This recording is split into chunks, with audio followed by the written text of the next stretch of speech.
Marcy filling in for Doug and Joe again tonight, folks.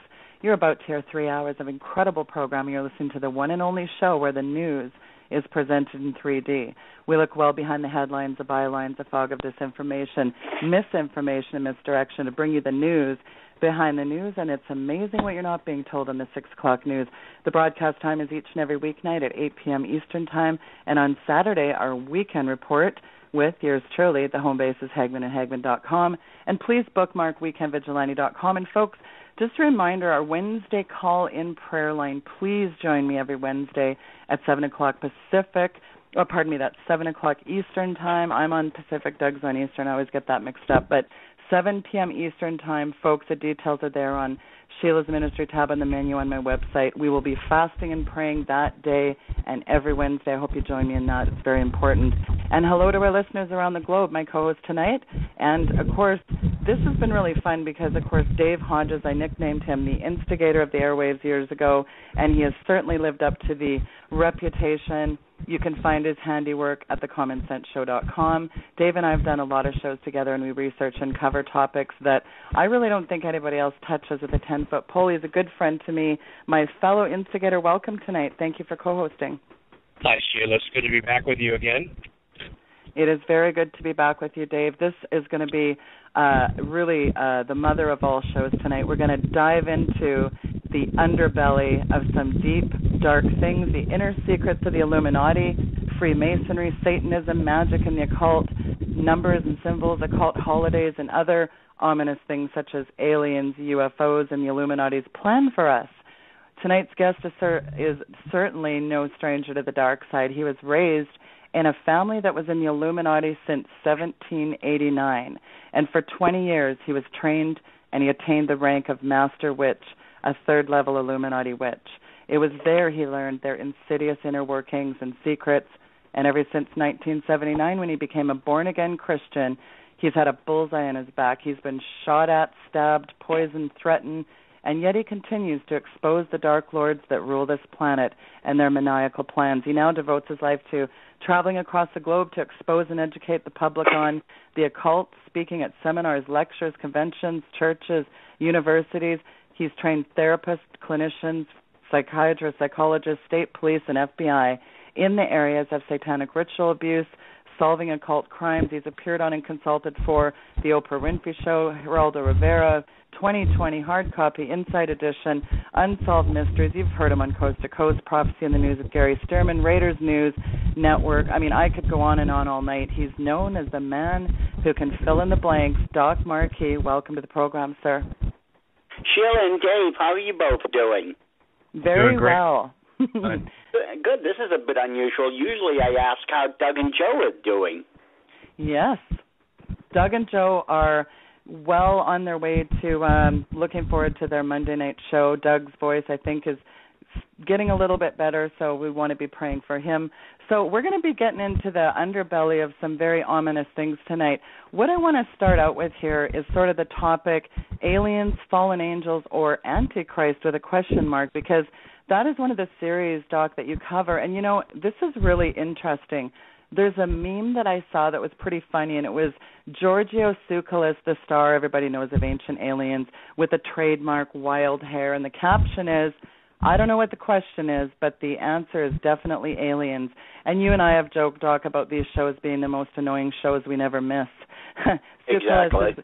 He's really become kind of a minor pop culture icon. Remember the book Chariots of the Gods by Erich von Däniken? Well, Tsoukalos is the director now of Däniken Center for Ancient Astronaut Research. They appear on the Travel Channel, the History Channel, the Sci-Fi Channel. There's one that Al Gore should be on. The Sci-Fi Channel is an actual channel. The National Geographic, they're doing series In Search of Aliens. They've been on Ancient Aliens, and now they're on a new series on Open Mind TV. There's a good one. Well, here's what's not so funny. He spent the last 5 years really focusing on ancient astronaut theory, but here's a bizarre thing that he did, and I'm going somewhere with this. On one of the series, he was doing an ancient time traveler episode series, and it was about Nazi occult interests with so-called wonder weapons and time travel. And he opens the show claiming that some diabolical-minded Nazi scientists were brought to the U.S. after World War II in a project called Kronos. the name for the Titan god of time, or maybe the personification of time would say it better. But he explains this Nazi-type time machine, and he goes on to link how aliens gave them their sinister knowledge. But here's what he did that I thought was very disturbing, Doc, and I'd like you to weigh in on this. He starts explicitly citing from a very anti-Semitic book banned in Europe, this eclectic mishmash of Sanskrit text and Tibetan text, and he starts quoting, of all people, good old Madame Blavatsky, the Secret Doctrines author, the most Luciferian woman in the universe. And then he starts quoting Manly P. Hall. What is this wild-hair idiot doing quoting these two real sinister? I mean, Manly P. Hall wrote Secrets of All Ages, and as everybody knows, Helena Blavatsky, author of the, very secret doctrine book. It's deep, deep, dark occult knowledge. Do you think this is ignorance, or is he aware of what he's doing? Because I don't think you go around quoting those kind of things unless you kind of know what you're doing.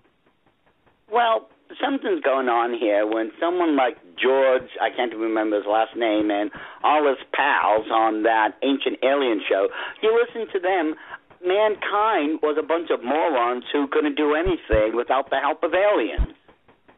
And when I hear that he opened such a show with, quoting from Madame Helena Petrovna Blavatsky of the Theosophical Society and Manly P. Hall, who's considered one of the greatest, if not the greatest, Masonic writers of the Masonic literature ever.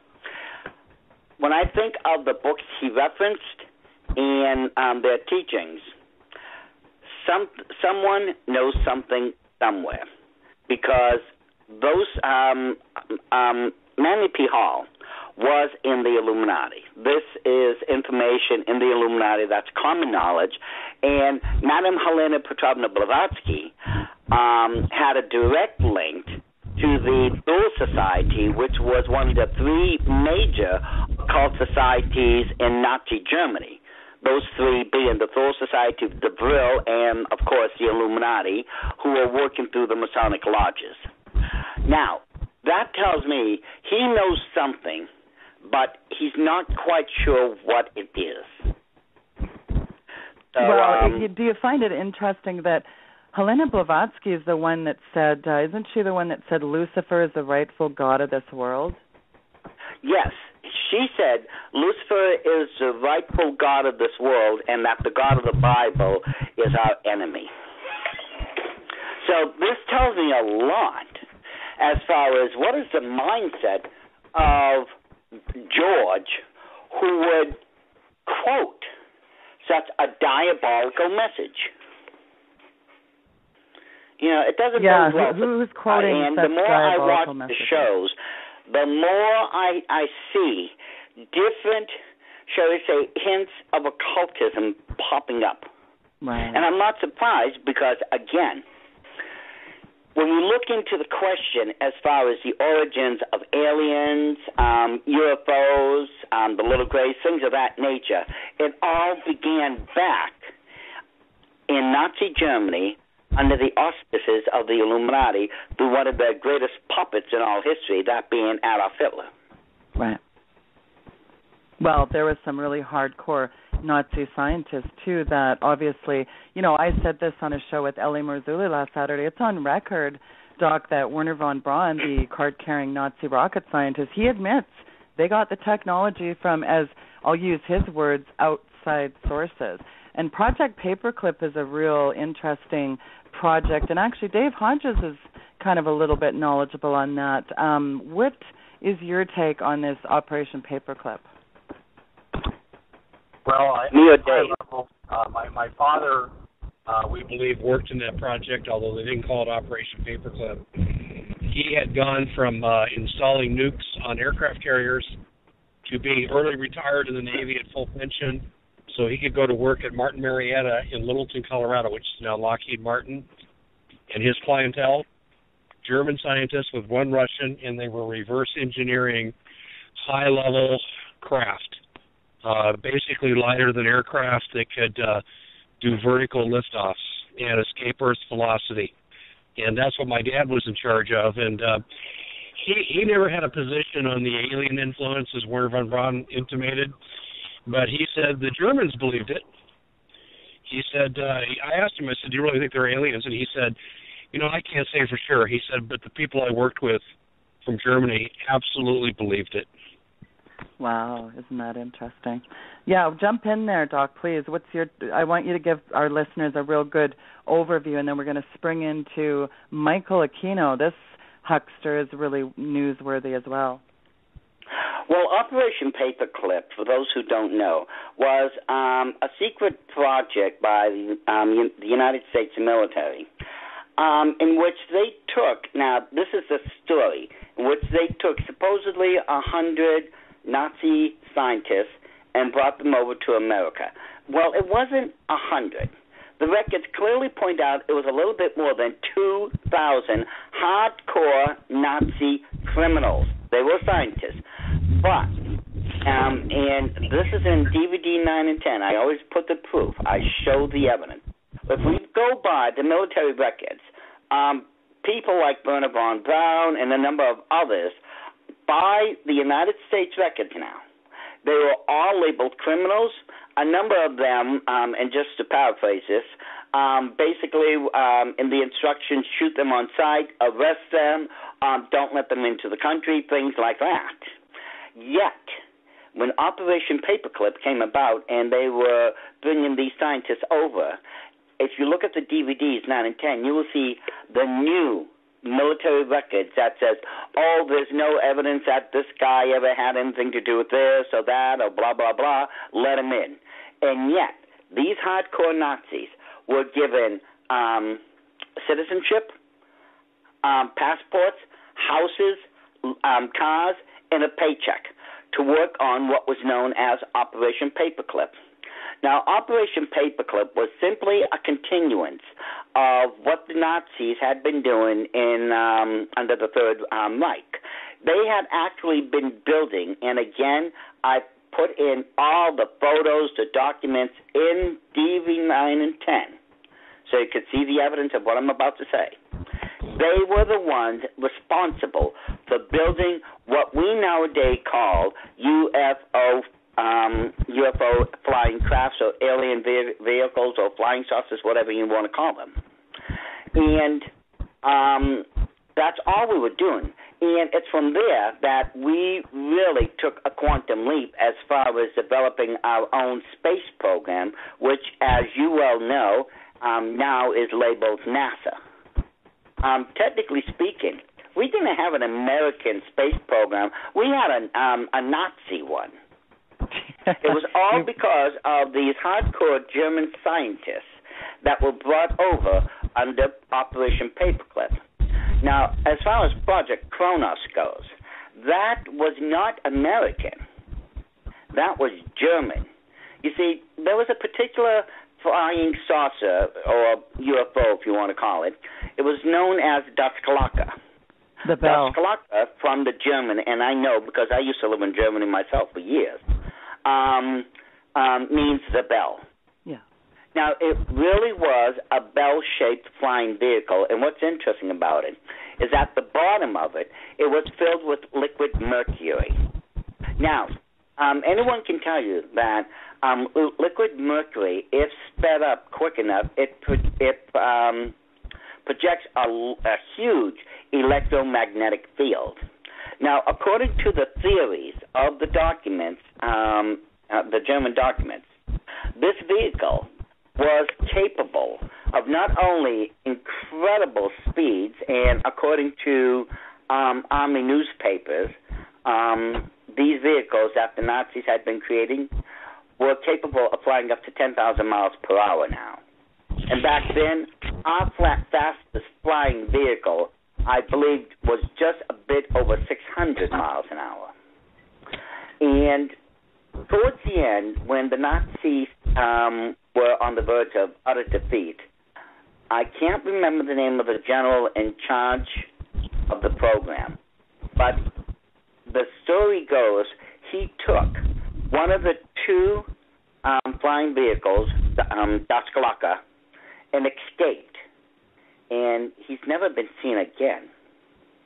And interesting enough, a number of years later, there was a second Dashkalaka that was found in America shortly after the Roswell incident. This one had crashed. So, wow. Well, let's start with the whole of it. Yeah. The whole of that project was supposed to have been called Kronos, because Kronos, according to Greek mythology, was one of the ancient titans, and he fathered the three main gods of Greek mythology, that being Zeus, Poseidon, and Hades. Zeus became the head of the pantheon because, aside from his supposed gift of having the seven thunderbolts, he also inherited the gift of being able to control time by his father, Kronos. And since it was believed that the bell, or Dashkalaka, it was believed it was capable of actually passing through time and space itself. Well, what's really fascinating about that is when I think of that, this time traveling, I think of some of the information they give out, of course, all across the television on UFOs.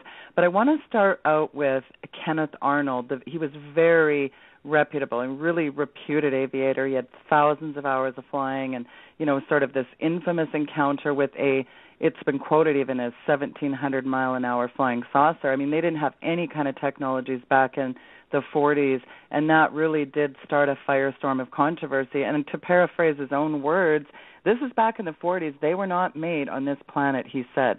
I want you to really get into that because, UFOs have not just been a part of American history, but they've been part of different events and various forms and nations throughout the world in petroglyphs and cave paintings.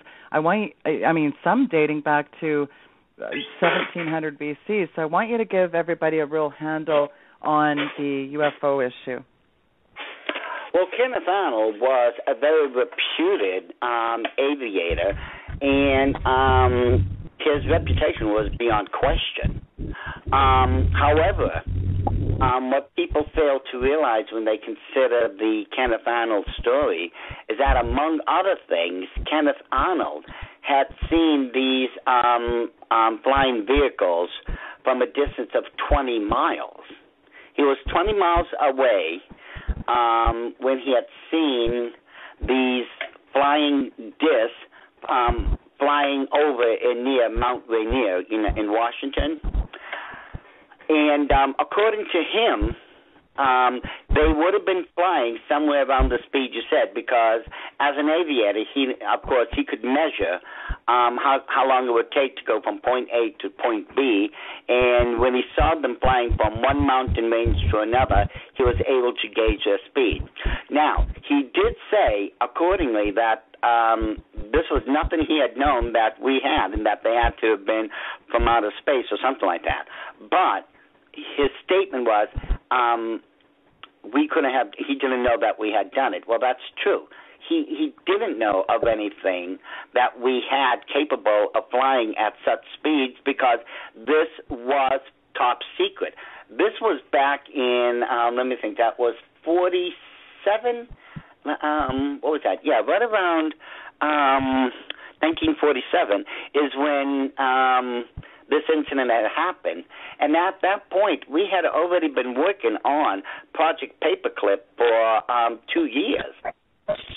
What he had seen, and when we take a comparison of what he had drawn and compare it to known flying saucers that the German, under the Third Reich, had already had created, it matches up. What Kenneth Arnold had seen was simply an extension of what the Nazis had been working on, but now it was in the United States military hands under Project Blue Book. Interesting. Well, we know that even the P-80, there was only, I think, on record, a 647-mile-an-hour, jet propulsion system was about the max, and that's according to colonels on record. Yes, that if I remember, it was just it had to have been because it was just below the what is that? The speed of sound barrier. Yeah, jump in on that, Dave. Well, what I would like to address, or have you address, is at the end of the war, we started suffering horrific losses with our B-17s because our protective fighter planes couldn't combat the jets that were in the air, and the technology they were displaying was a whole generation or greater even than what we had.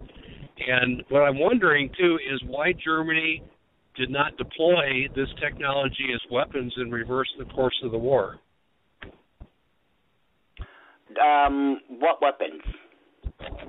Well, if they had things like a Nazi Bell, if they had the ability to create craft that could travel 10,000 miles an hour, if they had the ability to develop weapon systems that were commensurate of the technology, do you think they would have made the American military crumble? Well, that's just it. You see, you would think that should have happened, and I agree with you. Had they actually gone full-blown with this, it would have. But something had happened. For some reason, Adolf Hitler did not go with this program. He put a complete axe on this project and instead went with the B-2 rockets. That's where he stopped the funding and went with the intercontinental ballistic missiles. He thought that would be the way of bringing the rest of Europe and America down. Well, if they would develop their uranium club to bring nuclear weapons into fruition, that would have been the way to go. Well, exactly. And this, again, is one of the mysteries about what had happened, because had he fully gone, just put all of Nazi Germany's efforts into uranium enrichment and developing the atomic bomb, which they were, and they were ahead of us at that time, I think the world right now would be speaking German. Well, what I would like to interject is, think about this. At the time, the G-force for human pilots, they couldn't make turns like they, you got to remember Kenneth Arnold was a very reputed aviator. He was known to be very reliable, very credible, upstanding character. How do human pilots, I think 6 Gs is about the max. That is unbelievable that in the 1940s they had this kind of technology in these saucers. The Chicago Tribune called it saucers. All the media at the time was calling it these thin-disked saucers. It's incredible the kind of technology they had in the 40s. Yes, and you see, but as far as the G-force factor goes, it's actually over 10. I think the max limit is 12 because they have these special suits that they've made for the pilots that can withstand the G-forces up to that limit. So it was 10 then? It was at least 10. I believe it's up to 12 now.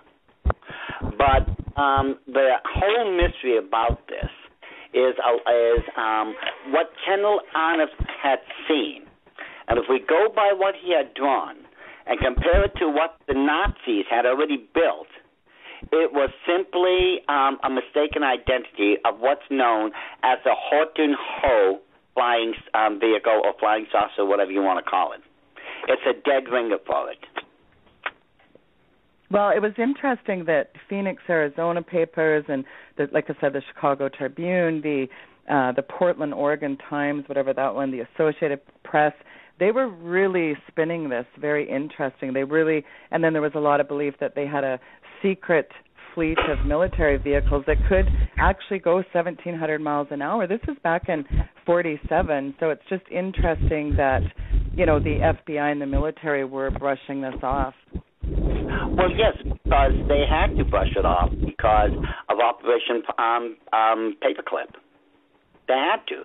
Let's face it. How many secrets does our government hold to this very day that they say, oh, this never happened? That's like trying to say that it was a YouTube video that caused the Benghazi incident. Well, here's a question that, of course, I got emailed in from a listener, is that apparently, now I guess I wanted to get your take on this for the record.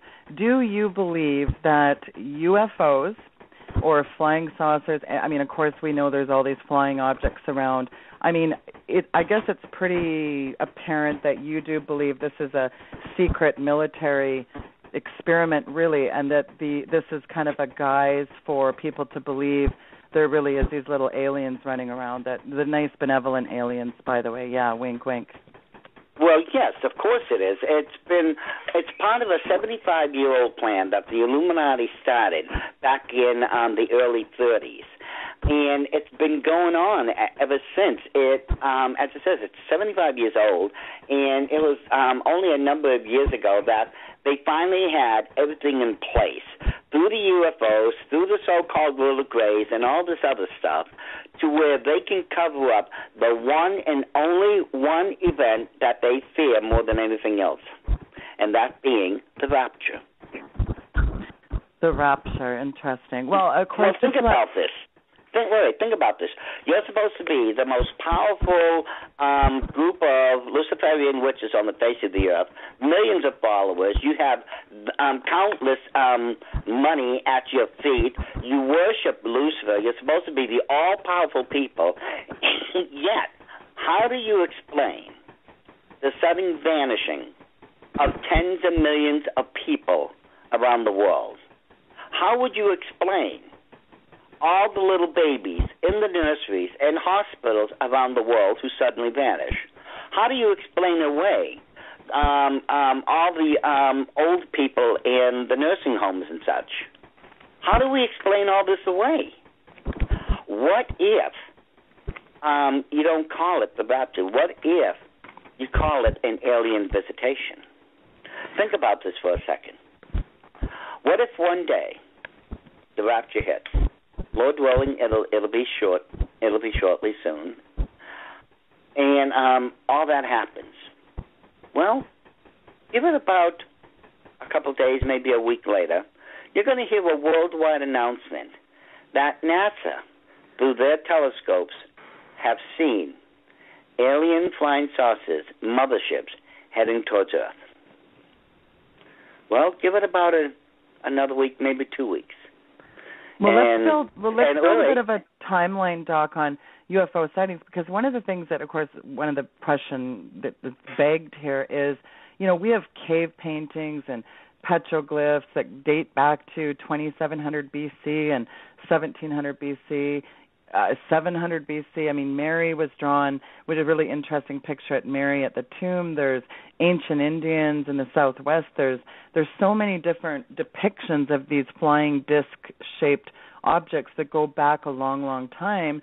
So how would we springboard from your idea that you're building into these? It's easy. You see, if we look at the Vril Society of Nazi Germany, the Vril Society was made up mainly of female psychics who claimed that they were in contact with superior beings in the Aldebaran system.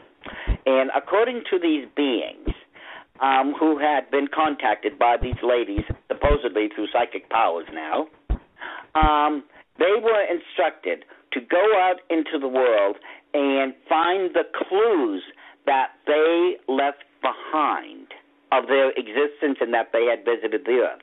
You see, the ultimate goal was to achieve space flight so that they could reach this advanced civilization in the Aldebaran system and prove themselves worthy to have this advanced technology. And this is why Adolf Hitler had ordered hundreds and hundreds of archaeological diggings around the world, because they were looking for this so-called clues of these advanced beings left behind. And when they came across these certain petroglyphs, geoglyphs, ancient paintings, tapestries, and they saw what they thought were to be the so-called flying vehicles, the the Nazi scientists then started building the UFOs after the similitude of what had been discovered through the archaeologists. A number of the vehicles they had built would have been like the Brill flying saucer, the Hannibal flying saucer. As I said, they had the Horton Who. They had lenticular flying vehicles. All these were shaped, excuse me, were built and shaped after what supposedly the archaeologists were claiming were the missing clues from the Aldebaran system that was supposed to have been the advanced technology that they were looking for all along. Right. So what do you think the real crucial piece in all that is? I mean, you've got this UFO battle clearly with, this over Nuremberg, Germany. There's pictures from Hamburg. You've got a lot of these galactic UFO battles. The French coin that looks like the saucer-shaped UFO that has I think it was printed around 1680. It's got opportunist at us with the 17th century pictures of, the baptism and the crucifixion of Christ. There's UFOs in the background, Windsor Castle, Japan. I could go on and on. What do you think the significance is of these UFO sightings, appearances? What did our ancient forefathers really see there? Well, I don't think that they had seen any sort of flying vehicles, because if you look at enough of them, there's so many variations that it would be ridiculous to think that, 1,500 to 2,000 different alien civilizations had visited, Earth in the past. And that's an outrageous amount of number. No, I cannot accept, simply because it doesn't make sense, that many civilizations had visited us in the past. Now, exactly what had they seen? Some of them are so ancient, I don't think we'll ever know. But when I consider a lot of the photographic evidence, and I do mean photographic evidence, ladies and gentlemen. Again, it's in DVDs 9 and 10, where they show these so-called flying saucers. If these are supposed to be some sort of super advanced technological flying machines from an ancient advanced civilization hundreds and thousands of light years away from the Earth, why are they leaving fuselage trails behind them? Think about that. An airplane leaves fuselage or fuel trails. You see, the white puffy smoke in the clouds. And this time I'm not talking about chemtrails. We're talking about something else here. The fuel that comes out of a jet, or a plane, forms white puffy trails. So, again, if these are those super advanced technological machines from way, way beyond, why are they leaving fuel trails? That doesn't make sense, because if these vehicles, let's just say, if it's even 1 light year away from us, it is a matter at this point of what's known as mass ratio. The vehicle itself could not carry enough solid rocket propellant within its size to carry it even 1 light year. So it cannot be some sort of super advanced technological vehicle from way, way, way in outer space. No, it is a man-made flying vehicle. The evidence itself says that's fuselage. That cannot be a so-called alien flying vehicle. Well, it's interesting. So many people always talk about the Sumerian culture, the fallen angels, AKA demons. What's your take on the Anunnaki, for the record, for people? Well, okay. The Anunnaki myth came about because, and I can't think of the person's name, who translated the ancient Sumerian tablets or texts according to the way he saw it. He was not a scholar. He was not learned in the ancient linguistics of the Sumerians. Now, when you go to those who can write the ancient Sumerian language, they will tell you a different story. But if you go by what that guy had stated, he said that there was supposed to have been an ancient race known as the Anunnaki who lived on the 10th planet in our solar system known as Nibiru, and that Nibiru has such a gigantic elliptic course between us and the sun that we can't see it when it's at its furthest point, and that it does come close enough to the Earth every 3,600 years, and that on one of those cycles, the Anunnaki, when they got close enough to the Earth, got into their so-called flying saucers, landed on the Earth, enslaved mankind so that mankind could dig up all the gold that was needed so that the Anunnaki could take it, return back to Nibiru, and clean up their planet and the atmosphere because it looks like they were in some sort of biological trouble themselves. And that because the Anunnaki decided man as he was not good enough to turn into a slave race, they introduced part of their DNA into mankind, and that we supposedly developed into who and what we are now because of alien DNA. Interesting. Well, I just want to let our listeners know we are going to totally open up the phone lines as well, so just if anybody's listening in later in the program, you can press 1 and, go ahead and ask Doc to fill in the blank on pretty much any topic from the Illuminati to Satanism to Freemasonry to aliens, UFOs, you name it. Now, springboarding a little bit into the Illuminati, you just said in a really interesting statement, what really is the plan of the Illuminati for mankind?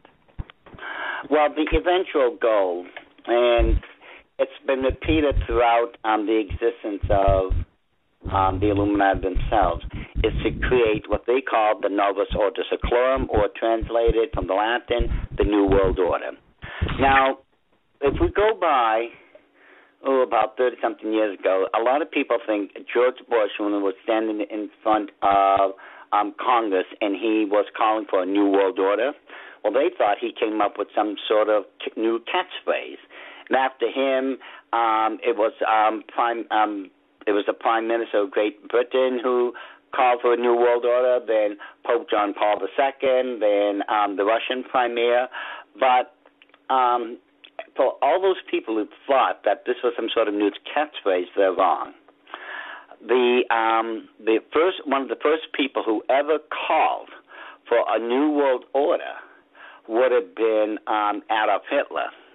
But even then, we can go further back into other dictators of the Illuminati, such as Vladimir Lenin, Joseph Stalin, Mao Zedong, and others of those day and age who were also calling for a New World Order before Adolf Hitler. You see, this is, as I said, one of the 7 major, the Illuminati has a 7-part plan in order to set up their New World Order.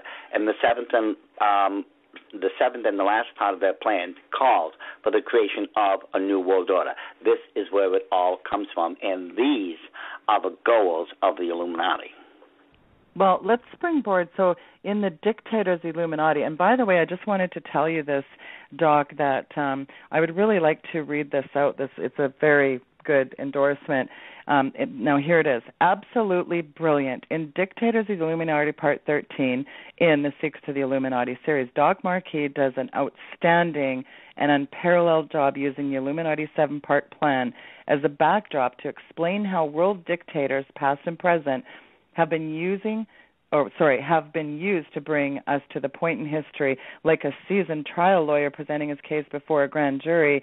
Doc Marquis methodically explains in compelling, convincing, and exquisite detail where we are in history, how we've arrived here, and what the future holds with the conspiracy of the Illuminati. If you want to understand real-world history, this scholarly presentation in both quality and substance is required viewing if you want to understand the big picture and the vastness of the conspiracy you never knew existed. The entire series is required viewing. This is by far the most informative presentation on this subject that I've ever viewed, and that comes from a multi-state licensed investigator called Douglas Hagmann. So you got a very, very nice obviously Oh, a my nice goodness. You know what? I've been waiting for Doug to send me that for ages. Well, and you got a really nice little spiel from Gary Stearman and the boys over at Prophecy in the News, which excitingly are now moving over to Skywatch TV with Tom Horn. They really endorsed your work as well. Oh, that's very kind of them. So speaking of the Illuminati and speaking of course, the dictators of the Illuminati, so in that series, really walk people through the importance of, because people say, well, Stalin, Mao Zedong, all these ruthless dictators throughout the ages, even springboarding into Hitler, Mussolini, all these dictators. How is that relevant today of what we're seeing on the geopolitical stage today with Obama? Well, it goes back to what I tell everyone. If you want to understand the present, you have to go into the past so you can understand the future. In order to understand what's going on nowadays, and let me tell you, Sheila, ever since Obama had usurped the White House, for almost 5.5 years now, people have been asking me what's going on. This makes no sense. He's destroying America. It seems completely topsy-turvy to them. But the thing is, it really makes perfect sense if you understand the inner workings and the plans of the Illuminati. Using that 7-part plan, Stalin created, he's credited with started, socialism, but some people would say communism in communist Russia. But that's not true. You compare the plans and the belief system of the Illuminati, all it is communism by another word. After him, it was, who am I thinking of? Lenin, who actually, I should say, started supposedly socialism and communism in Russia. And then after him, it went to Stalin. But you see, Lenin was a socialist. Stalin was a communist. Mao Zedong was a communist. Adolf Hitler, Benito Mussolini were both fascists. And yet, the 7-part plan of the Order of the Illuminati to create a new world order fits in perfectly with each of those governments. Now, if you bring that up to modern day under the present administration, and we're supposed to be a republic, not a democracy, ladies and gentlemen. The Constitution is still in force, and according to the Constitution, we are a republic. That is being used absolutely perfectly once again in our system of government to where they are systematically destroying us piece by piece by piece. And interesting enough, for those of you who have lived long enough, see, I was raised in the 50s, and I remember how different things were then and how people actually had faith and trust in our government back then compared to now. You see, the plans are still in force, and for anyone who doubts nothing's going on in America, let me ask you this question. If you sincerely believe that there is absolutely no conspiracy going on here in America right now, let me ask this question. Why isn't there? With everything going on, why isn't there a conspiracy going on then? Well, conspiracy means 2 or more people are plotting something evil, so that's never happened, right? Wink, wink. Well, of course, let's say Benghazi, let's say Fast and Furious. Oh my goodness, let's just say what's going on at the border between the United States of America and Mexico right now. Let's say ISIS or ISIL, whichever one's going to make you feel fuzzy-wuzzy when you go to bed at night, and all these other things. Well, Dave Hodges has covered a lot about Benghazi, Fast and Furious, and we just found out last night, didn't we, Dave? Good old Eric Holder is just jumped off a politically sinking ship, which is really interesting. Dave, weigh in on that, and then I want to get your take on that too as well, Doc. Okay. Dave Hodges, are you still there? Dave? Well, Go ahead, Doc. What's your take on Eric Holder's Well, isn't it interesting how now, of all times, he decides to jump ship? Because he was supposed to, I understand, from what I understand, he's supposed to still be there until right after the elections. And he's supposed to represent the highest law system, in the United States. In other words, you just keep the law as is. You go by the law. And all he ever did was politicize his office, and always in favor of whatever Barack Obama had viewed. Well, it was actually Doc, I got to throw this in. It was actually nauseating to watch how the media was spinning it yesterday. I watched, I had hundreds of people emailing me things during the show, and it was nauseating to listen to that. It was really quite hideous I couldn't to imagine, hear. because that guy is just a slime bag, as far as I see it. He went after regular American citizens who had done nothing, but he decided to harass them, just like the Internal Revenue Service decided to harass American citizens because they had their own political views that did not line up or agree with the agenda of the Obama administration. Yeah, Eric the gun runner Holder, isn't that just pathetic? Well, I know that... And the thing is, let's face it, he's running, I think, right now because... for the first time, the federal courts have ordered, this is actually ordered now, all the documents pertaining to Fast and Furious and the reasoning. They want to know why such and such was done, on what time, what was Eric Holder's involvement in all this, what was his reasoning and everything. It's been demanded. And heaven help whoever's there now, if they don't turn over those pages, because someone, if I'm reading the documents correctly, someone will end up in prison for contempt of court this time around. I mean, and let's consider how quickly Lois Lerner, jumped the ship when she found out she was going to be indicted by Congress. I mean, these people... It's interesting now that the information's out and Congress is demanding answer. It's interesting how all these people are now scurrying about, as you said, as rats leaving a sinking ship. Because as far as I can tell at this point, they're all as guilty as can be. Well, they're guilty, all right. And speaking of complete unscrupulous charlatans, the three things that really give the Illuminati power is money, politics, and religion. That lines up with, prophecy of Revelations and others. Get into who are the front men of the Illuminati. Explain that to our listeners. Well, the front men, as I call them, were the six major front organizations started by the Illuminati to perpetuate their plans for a new world order.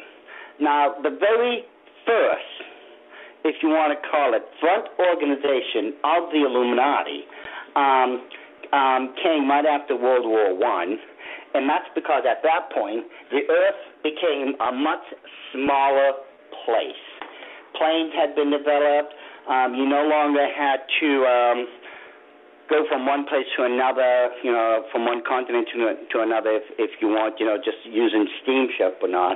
And in order to keep up with what they knew was going to be a change in global society, the Illuminati started creating these international groups. The first one being the Royal Institute of International Affairs, which is located at Chatham House in England, in London. Shortly after that, what's become known as the sister organization was the Council on Foreign Relations. Then, of course, we have the Trilateral Commission, the Bilderbergers, the United Nations, and, what's the other one I'm forgetting? So we've got the United Nations, Council of Foreign Relations, the Bilderbergers, the Club of Rome, the Trilateral Commission, Chatham House. The Club of Rome, that's it, right. Club of Rome, yeah. Now, if you compare all of their, if you want to call them, teachings, and how all the members are interconnected.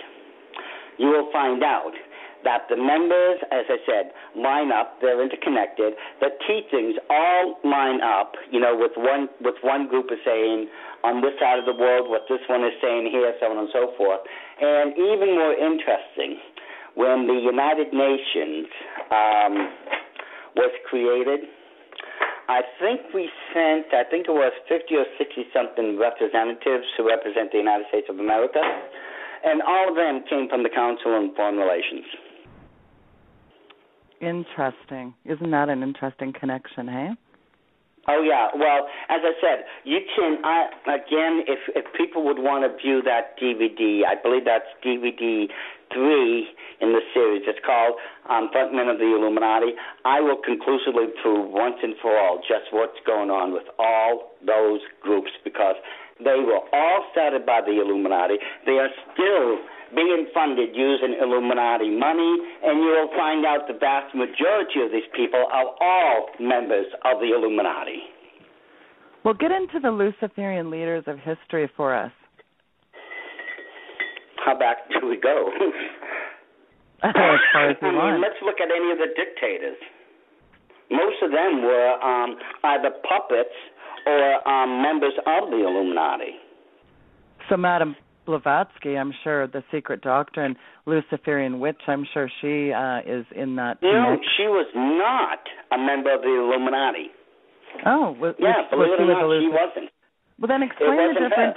Manly P. Hall was, but not Madame Blavatsky. Well, explain the difference. She was used by them, but that's it. Okay, well then the difference between the Illuminati and these Luciferians. Explain that then. Well, the Illuminati are the Luciferians. You see, the form of religion of the Illuminati is known as Luciferian witchcraft. They worship Lucifer. Now, for a lot of people who may be new to the show or who've never heard this, according to the belief system of the Illuminati, Satan is just a boogeyman created by the Christians to keep the kids in line. It is believed by the people in the Illuminati that in the beginning God was equal to Lucifer in all things. However, as the millenniums rolled by, it was Lucifer who became, it was God who became jealous of Lucifer's equality and had him and his followers thrown out of heaven. Right now, the Illuminati are convinced that they are summoning up enough of the force so that at the end of the Battle of Armageddon, they're going to kill God and the Holy Spirit and put Lucifer on the throne where they feel he rightfully belongs.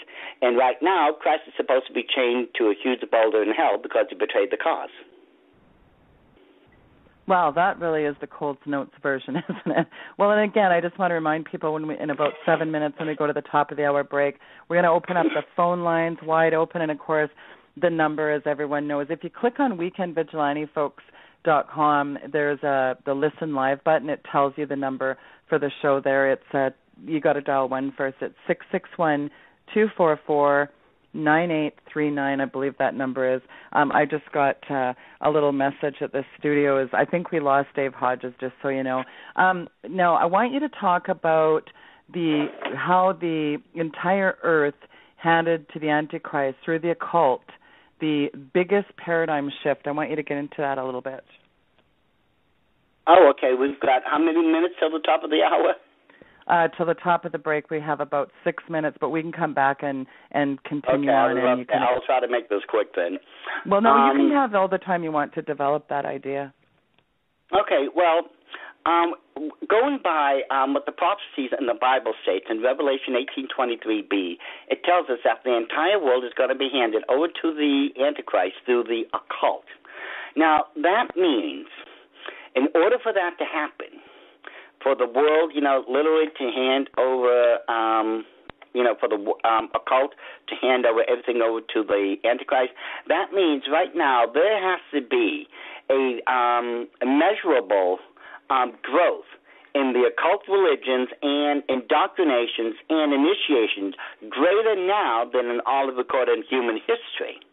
And if we go by the figures right now, in America, according to, I believe it was the Council of World Churches, there's approximately 1 million people that's being initiated into various occult groups in America right now every year.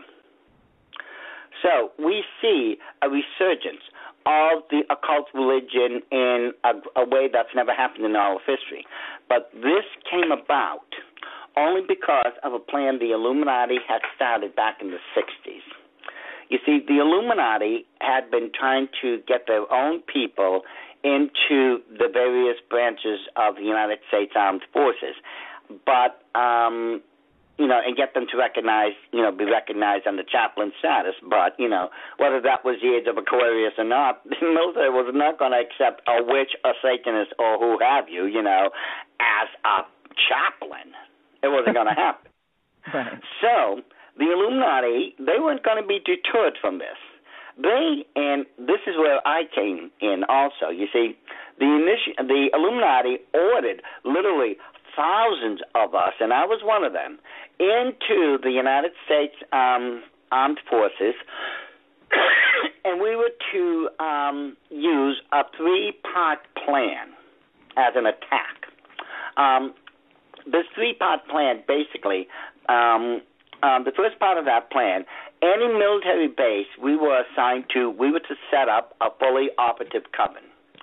Second, whatever base, we were at, we were to recruit key members of the military into those covens. This way, whatever they had access to, we now had access to. And the third and last part of that plan was to ensure that the major occult religions would receive federal recognition and status. Now, if anyone wants to check the figures on this, you're more than happy to, because I believe it's it should be the 1978 Army Chaplain's Handbook on Religious Requirements, in which it was listed for the very first time in military history. You now have witchcraft, Satanism, and other occult religions listed in the Army Chaplain's Handbook. They have federal recognition and status, and they can't be touched by the law. Well, don't you find it fascinating that Michael Aquino was the head of the U.S. military psyops, and he was a self-proclaimed Satanist, and not only that, he really started the Temple of Set, didn't he? Well, yeah, but that's a different story. You see, Lieutenant Colonel Michael Aquino was one of the top people in the First Church of Satan, which was started by Anton Jean de LaVey. According to Aquino, he supposedly had a vision by Set, who he claims Satan comes from. He believes it's from the Egyptian god known as Set that he says the Christian version of Satan came from. We know that's hogwash, but we're talking Aquino now. And Aquino became the head of the military operation known as PSYOPs, or PSYCOR. Right. And this is where they've been developing new methods and such to brainwash and program people through.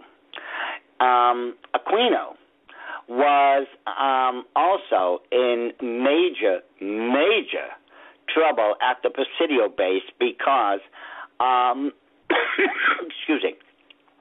towards the end we find out that there was approximately 60 children that had identified him and his wife and certain other people on that military base that had been ritualistically, and I mean through the occult, abusing these children and using them for certain occult ceremonies, so on and so forth. Was that the Presidio base? Yes. Okay. Yes. Now, and you have to understand that places like the Presidio have old nuclear bunkers and things like that was built during, World War II. So a lot of these bases have these underground places that you can do a lot of things in.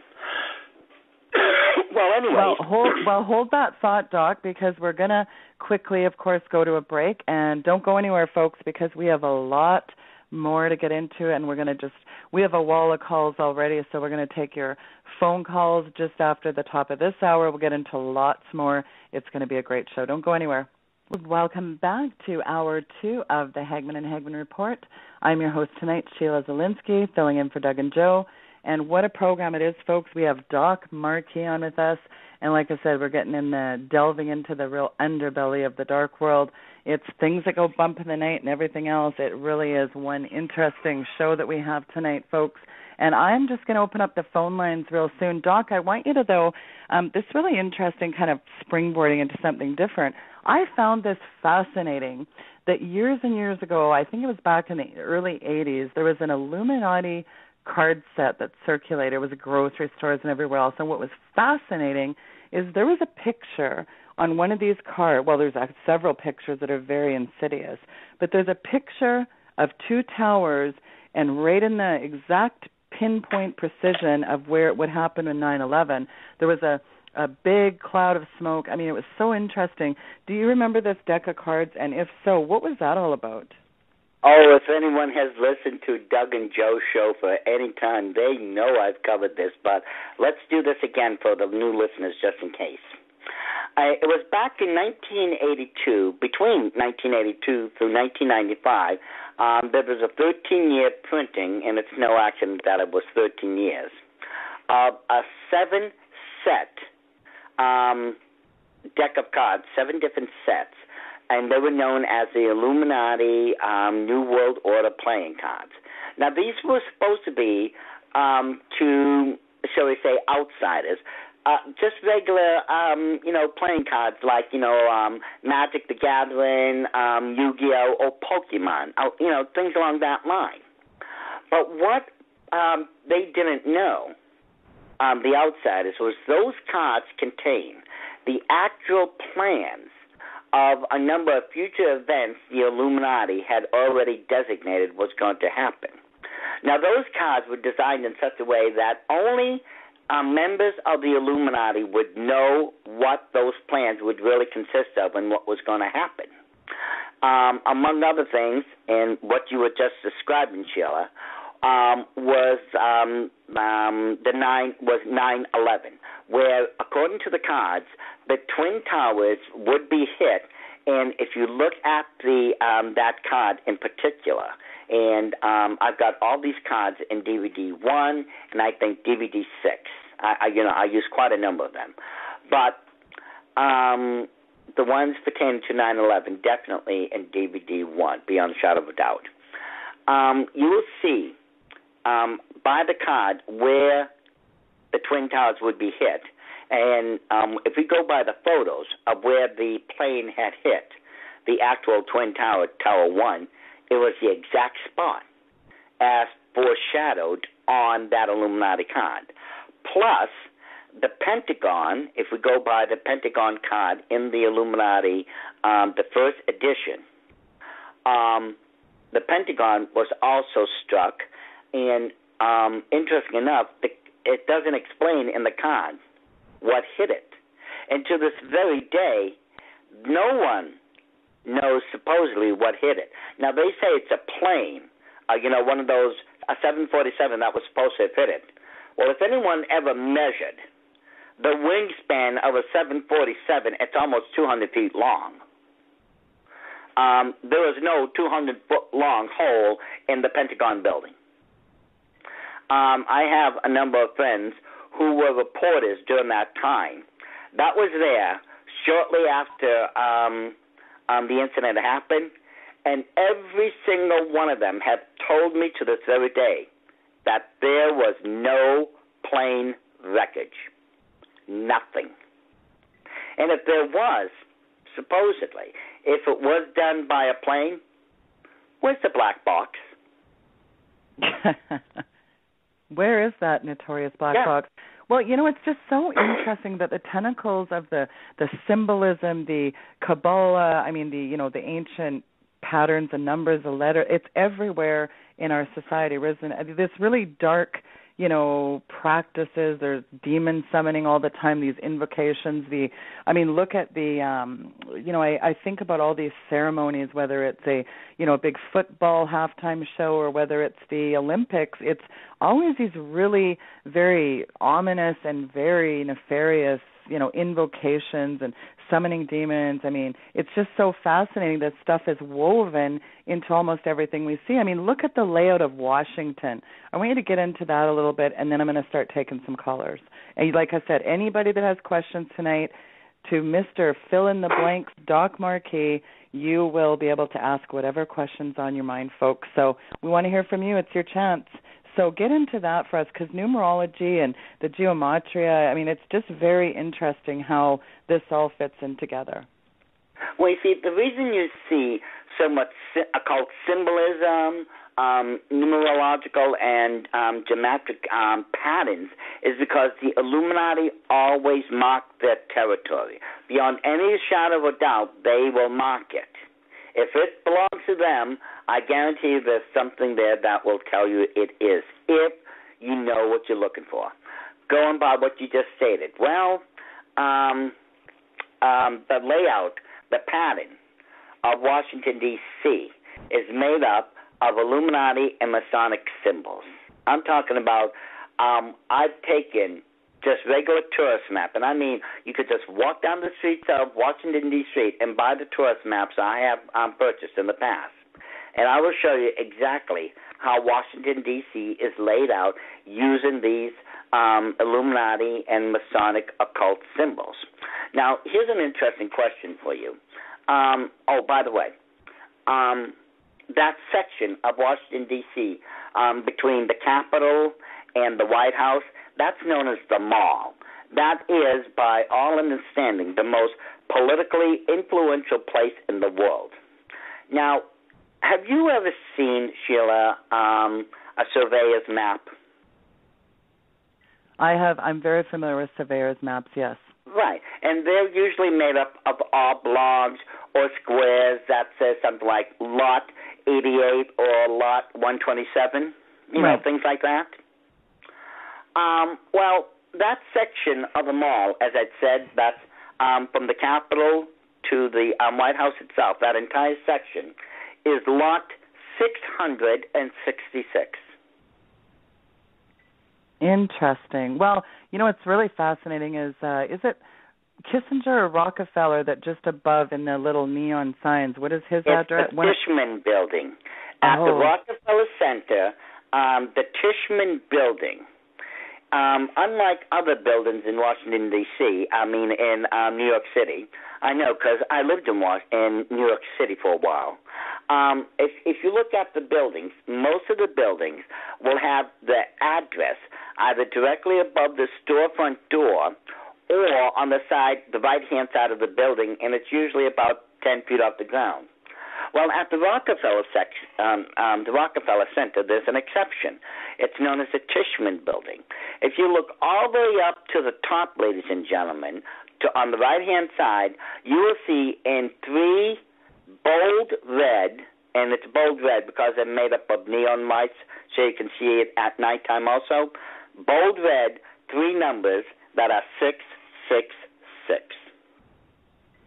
Geez, not too in our face. Well, do you find it interesting that Walt Disney's new logo has really, this is not just my imagination. Is it my imagination, or do I clearly see 3 6s in their new logo? Yeah, you're absolutely right.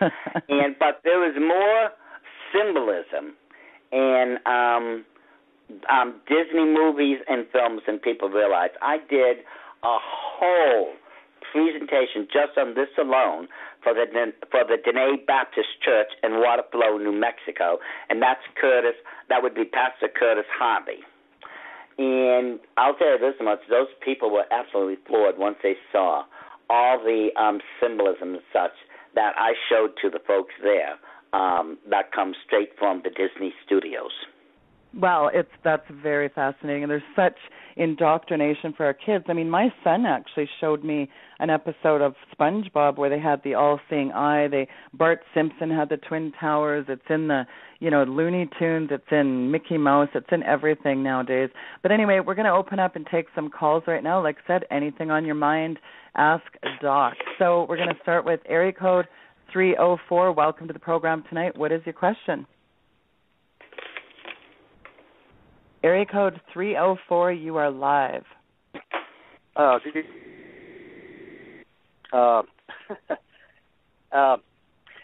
Illuminati, I hope you can hear me okay. Is that ancient bloodlines, and by your understanding, where does bloodlines come from? Okay, I better explain the origins.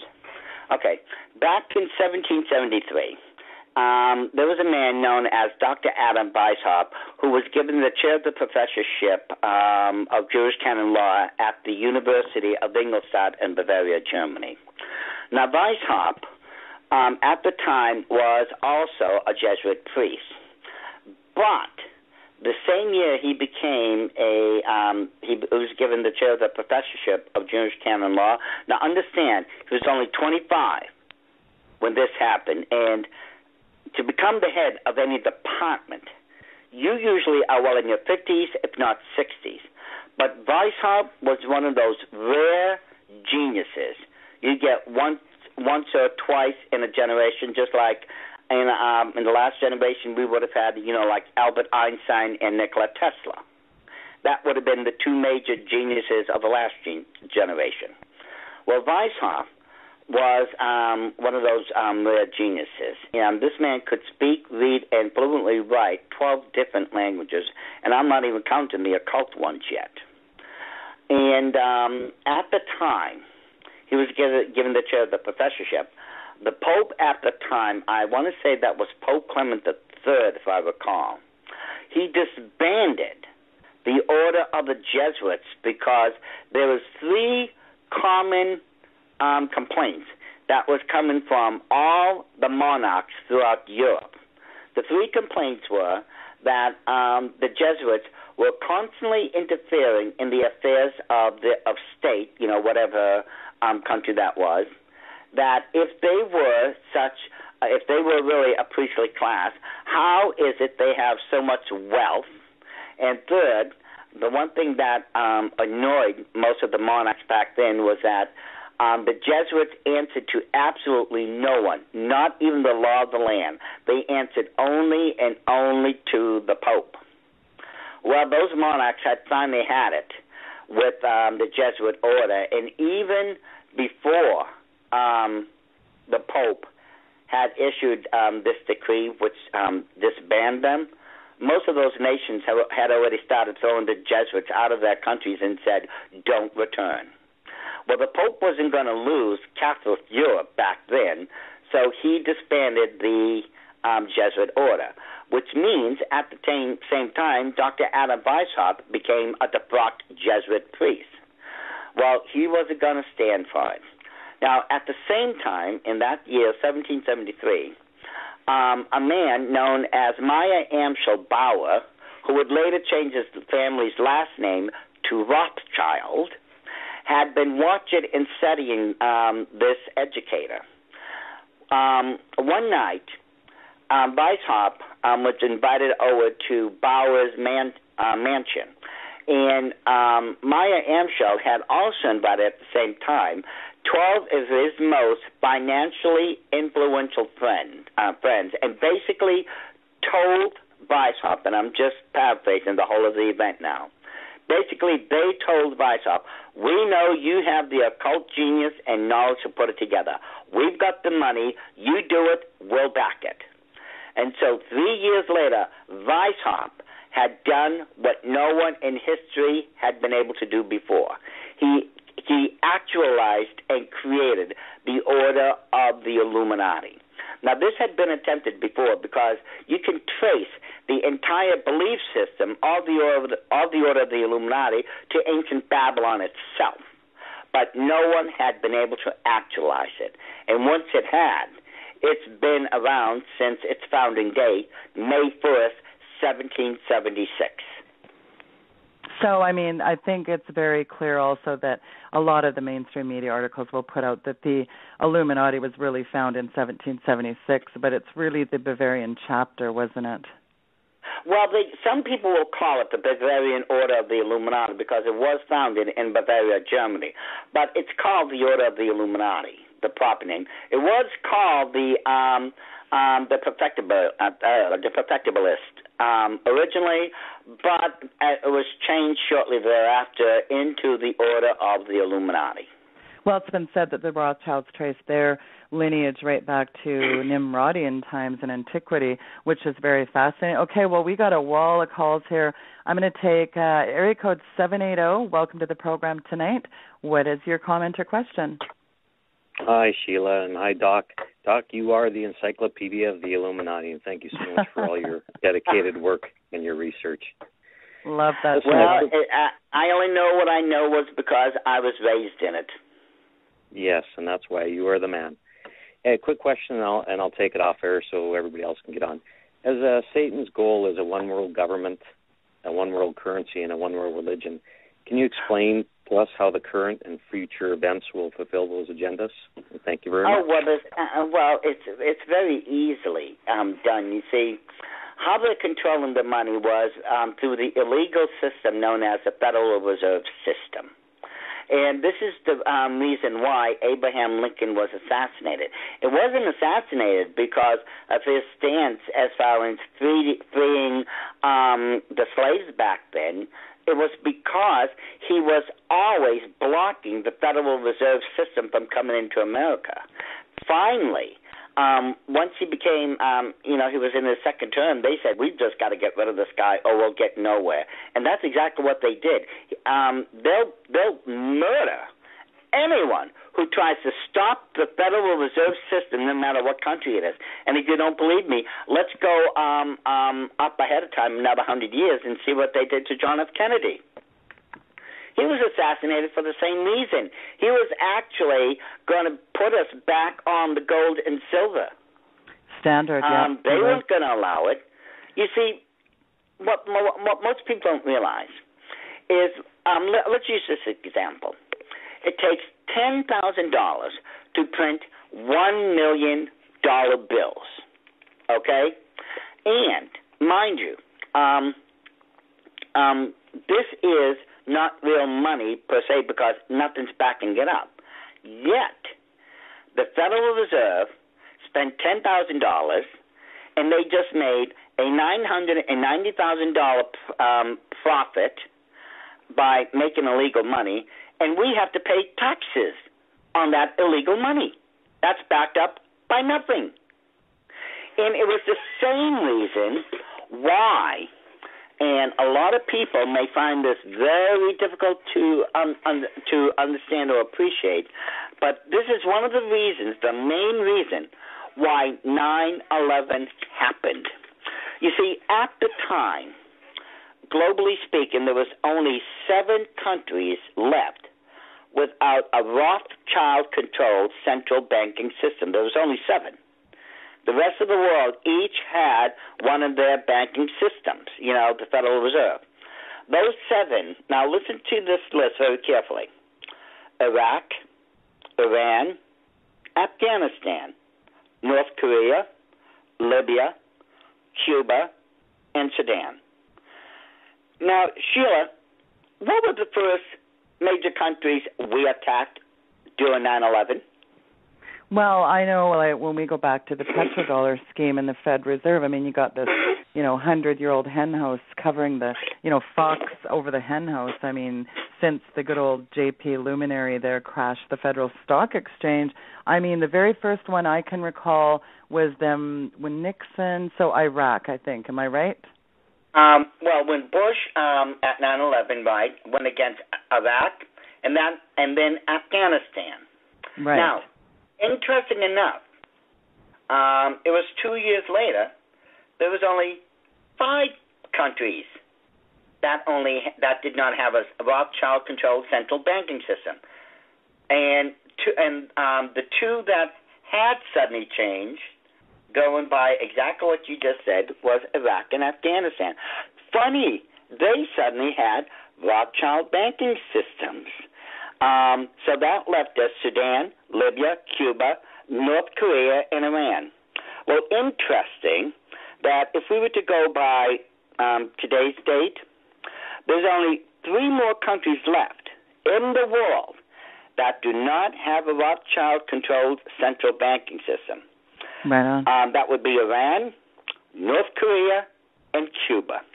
Now, isn't it interesting how North Korea, when it was under Kim Jong-il, and now his, what is that, his nephew or his grandson?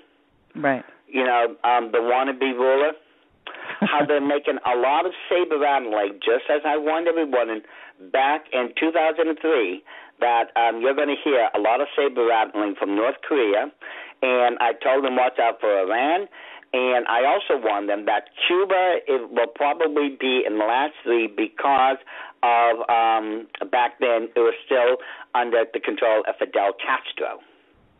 But now, if you notice, since 9/11, there's only 3 left. You see, 9/11 was not about a bunch of crazy jihadists. It was about the money. As I told everyone, you had to follow the money trail. And again, look at all the final nations that we've attacked now, Iraq and Afghanistan, the first 2 that now have a Federal Reserve System. And the others are going to fall in line the same way those other 2 had. Wow. Well, and that would also probably explain was it 214? The biggest bill that ever was passed into law, the entire G20 signed on to the bail-in. I couldn't believe that, essentially making bank deposits, they could be used to capitalize the banks. You're no longer a depositor anymore. You'd be a non-secured creditor, a shareholder, getting back pennies on the dollar. That's amazing that they could do, with the Dodd-Frank, with Bretton Woods. You think of why did the biggest 6 banks spend $30 billion to pass that law? It's just absolutely the Ponzi scheme on steroids. $30 billion is an astronomical number for you and I, but for them it's nothing, because going with what your caller had originally asked, if we go by the prophecies in the book of Revelation and certain other places throughout the Bible, this world is going to end up under a one-world financial system, under a one-world religion, under a one-world, new world dictator. Now, and I still remember the timelines. You see, the Illuminati have a number of timelines in which certain events are supposed to occur, and there's quite a number of different timelines. Some of them are over 100 years in length. But going by one of the timelines that I still remember, between the year it's 2018 through 2022, the Illuminati plan on causing a major financial disaster in one of the countries of the world. Now, back then, I saw this back in 1970. Excuse me. And they didn't choose which country they were going to use yet. But they still had written down that they were going to cause a major financial disaster in one of those chosen countries. And it was going to be such a devastating financial disaster that it would finally force the nations of the world to come together and sit down for the first time in history and seriously start considering putting the world under a one world universal currency. Yes. Well, let's start taking some calls, because I'm telling you, when I say a wall of calls, I mean a wall of calls. Area code 240, welcome to the program. What is your question? Hi guys. How are you doing? Very good. Fine. How are you doing? Good. What's your name, hon? My name's Tamara. Hi, Tamara. Hi. First of all, thank you. This show is great. I have a question about Freemasonry. So when someone joins the Freemasons, and I'm shocked when Christians join, there's a book, from what I understand, that they write their spouses and children's name in. So I was just wondering, because I know a Christian who's in that, what kind of authority does that give Satan over the names of those people in that book? What's the impact? Is it generational? It's and I don't know if this is correct, but I was told that when someone becomes a Freemason, that they write their name of their spouse and their children in a book, in a Freemason book. Well, yes, they do. I know what you're talking about. Yes. Okay. Well, first of all, what was it? It was back in the early 1990s when the Southern Baptist Convention had addressed the issue as to whether or not a Mason, whether or not a Christian can become a Mason one way or another. Well, they assigned a man to the task to study it for 3 months. Well, what the Southern Baptist Convention didn't know at the time was the man who they assigned was a person who was joining the Masons. So you were not going to get a negative response from this person. He was biased. And because of that, the Southern Baptist Convention's final ruling was, well, you're going to have to make up your mind for yourself. I mean, I was positively livid at the time. If you want, Tamara, go to my website. It's now this is all lowercase, no apostrophes, okay? It's one long word. Put in www.itsagodthingproductions777.com. What you want to do is open up the DVD section. You'll see the taskbar on the left-hand side of the front page. Look for the DVD called Magic, Mysticism, and Masonry. That DVD, now I will warn you, it's 2 DVDs, it's almost 4 hours long, but I can conclusively prove how the Masons, among other things, and I use more than 100 Masonic books that's in my own library, and I have their coded ones, mind you, in which they clearly state that they want nothing to do with Jesus Christ, that the name of Jesus Christ means nothing to them, and that if the name of Jesus Christ is ever brought up during any of their ceremonies or rituals, the person is supposed to be taken out and killed. Wow, isn't that interesting? Yeah. Should a Christian become a Mason? Oh, people, I've got thousands of reasons why not.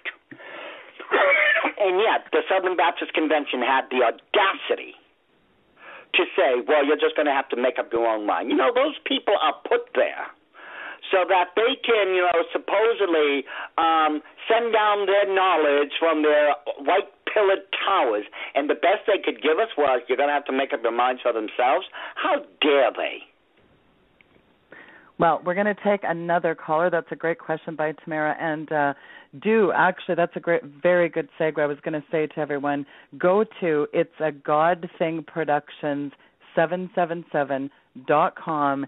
And I'm going to tell you, I can speak personally on this. There is information in there that is just absolutely mind-numbing. And it's incredible. The stuff that you have covered, the absolute explicit information, you have documents. Did you just say, did I hear you correctly, Doc? You have a big library with volumes of Freemasonry books. That's just on the Masonic book. Yes, I have hundreds of Masonic books. I have the coded ones. I have books from some of their greatest writers, like Manly P. Hall, Albert Pike, who was the head of the Southern Jurisdiction of all Masonry. As I said, I have the coded ones. I have more Masonic books. I'd have to sit down and actually count them all to give you, so I could know exactly how many I have. Speaking of Albert Pike, let me ask you, why did the United States Congress back in April of 1898 authorize this private organization to place the statue of Albert Pike in public land in the U.S.? I mean, it is absolutely mind-blowing. He's a leader of the Freemasons in the southern states. I don't understand why they would ever put a statue in recognition of him in the United States, period. Well, because he was also a Mason, a member of the Illuminati. And mind you, his was the only sector at the time that was not, a member of the government or the president. It was the only one that had absolutely nothing to do with the United States per se. The story goes, well, he was, a general in the Southern Army. But didn't they lose? Okay, back to the phone lines. Area code 253. What is your question or comment tonight? Back to the phone lines. Area code 253. Do you want to turn down your radio, please? Oh, okay. There you go. Hi, Sheila. Hi. Hi, Sheila. Hi, Doc. Hi, Doc. Hey, how you doing?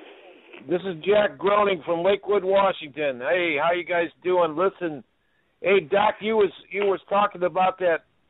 You were explaining how the New World Order was gonna, how they were gonna explain the rapture, and you didn't get to finish yes. that. Okay, let me finish that. I'll take my answer off the line. Thanks, you guys. I appreciate it. Okay, thank you, Jack. So you see, how do the Illuminati, if they're so all-powerful and all this, explain the sudden vanishing, let's say 250 million people and children around the world? Well, let's get back to what I was saying. What if a couple of days later or a week later, NASA makes a worldwide announcement and says that they have spotted motherships in outer space that's headed towards planet Earth? Well, give it a week, 2 weeks later, another global announcement says that these motherships are now circumnavigating the world. And to prove it, they show these wonderful photos or such CGIs on the television. And to convince the public that this is absolutely true, well, those flying saucers that they've been working on and perfecting since Nazi Germany, they begin to start landing at various capitals and important places around the world. And these so-called little gray aliens, which are nothing but bioengineered creatures that the Illuminati finally was able to perfect using when they, resequenced the double helix code. They finally broke that during the mid-'80s. And these little gray aliens step out of these ships and they say, well, all those people that vanished, we took them up into our motherships because they needed re-education. You people are the truly enlightened individuals who will help guide and steer all of you into the golden age of humanity. And it's going to work flawlessly because it plays upon the human ego. Remember, they're going to say, you people are the chosen one. You're the enlightened ones. You're the ones that are going to help us, super advanced beings, steer man into the golden age of humanity. Well, and I guess that could really explain why the Pope seems to be taking such a recent fascination with the fact that they're going to be baptizing aliens, and, that's all you hear now out of the Vatican is how they're going to be embracing Yes, and aliens. Isn't it interesting that their telescope is called Lucifer? Yeah, I was just going to say that I actually took the words out of my mouth. Well, 928, back to the phone lines, area code 928. Welcome to the program. What is your question or comment tonight?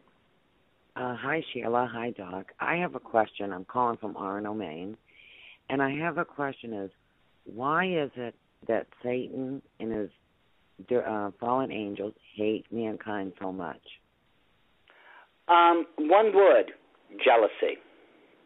You see, remember, angels, just like Satan, Michael, Gabriel, or any of the others, were created to serve God.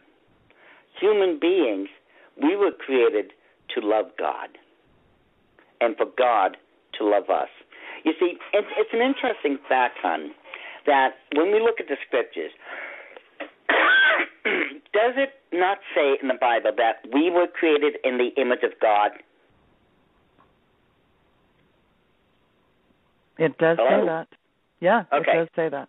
Now, there's more to that than people realize.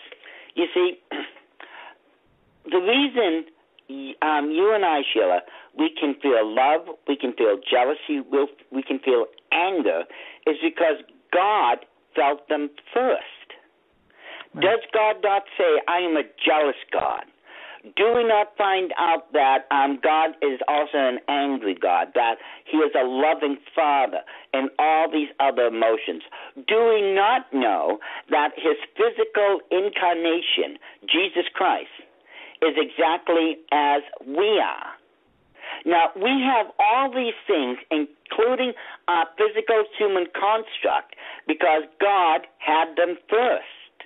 We were made in his image, both physically, spiritually, and with the soul, because he had all of these things before us. That is a really great, that's a great response, and thank you for the question, caller. Area code 267, welcome tonight to the program. What is your question for Doc? Okay, do we have a caller there? Hello? Okay, I guess he went the way of Dave. He went the way of Dave. Okay, area code 406, welcome to the program tonight. What is your question, sir or madam? Area code 406, you're live. Well, that's crickets chirping. I don't know what is going on here tonight. Okay, well, area code. A lot of people don't wait. They don't wait. Area code 916. What is your question for Doc tonight? Hi, guys. Hi. My question is we have a response. Yay! Yay, a response. Thanks, 916. Oh, hallelujah. In the name of King Jesus, we just thank you, Sheila and Doc. This is Lars from the fire zone of Northern California. I've got a question for Doc about, well, you know, the hand of God protected our community. It was a miraculous miracle that no homes were lost in the area here, but we did, unfortunately, down Canyon lost, I think, about 10 or 15 homes. But we came out of the church service on the 14th, and the message was Daniel 3, Shadrach, Meshach, and Abednego in the fiery furnace, and we came out. Wow. Good choice. I got a picture of this. Yeah, I got a picture of the smoke above the church, and then when I got to my house, they were evacuating. But anyway, with all that being said, everything is great. God is awesome. He's on the throne, and his wrath is on the land. Praise God. Amen. The question is about ISIL and Levant. Is Levant tied into Leviathan? And just one other quick thing, the Lord's been showing me about the principalities, powers, rulers, and the high wicked places, and I kind of put it in this perspective. The Antichrist spirit, Lucifer, the Leviathan, dragon, 7 heads, and the king of Babylon systems are coming to an end, and I'll just take it off air. Okay, well, we know that the Babylonian system is coming back. Now, a lot of people, let me explain this. When we go by the book of Revelation, we find that the Babylonian system, in this case, that's talking about the spiritual condition. In other words, what was the condition of Babylon way back when? Well, it was from Babylon that the very first religion on the earth was ever created. That religion is known as witchcraft. It was created through Nimrod and his mother, Semiramis. And this was the first system that actually proclaimed that there was other gods and that they should be worshipped and not the one and only true God. Well, that system, according to the book of Revelation, is coming back, and I think anyone with half a brain could see that's coming back. As far as Leviathan having 7 heads, no, that's something completely different. The Leviathan that was mentioned in the book of Job, we know it could have been either a giant whale, which, well, giants are big. I mean, whales are big anyways, but either a whale or what some believe was a great white shark. Now, in either case, either one could actually swallow a human being whole. And if we go by the description of Jonah, when he was finally, I hate to say this, but he was thrown up, by whatever it was that kept him. He came out bleached white. Well, that's an interesting description, which only validates the story because medically speaking, and I can tell you from my medical background, that the amino acids and such that make the bile in most organic systems, animals, whatever you want to, have a corrosive effect. And, that's, of course, to help with the digestive system. But it would also explain why Jonah came out of the whale or the shark bleached white. So, as far as the Leviathan goes, that's what the Bible was talking about. Now, when we go to the book of Revelation, which is chapter 13, picking it up in verse 1, where we find the seven-headed beast, well, that represents the seven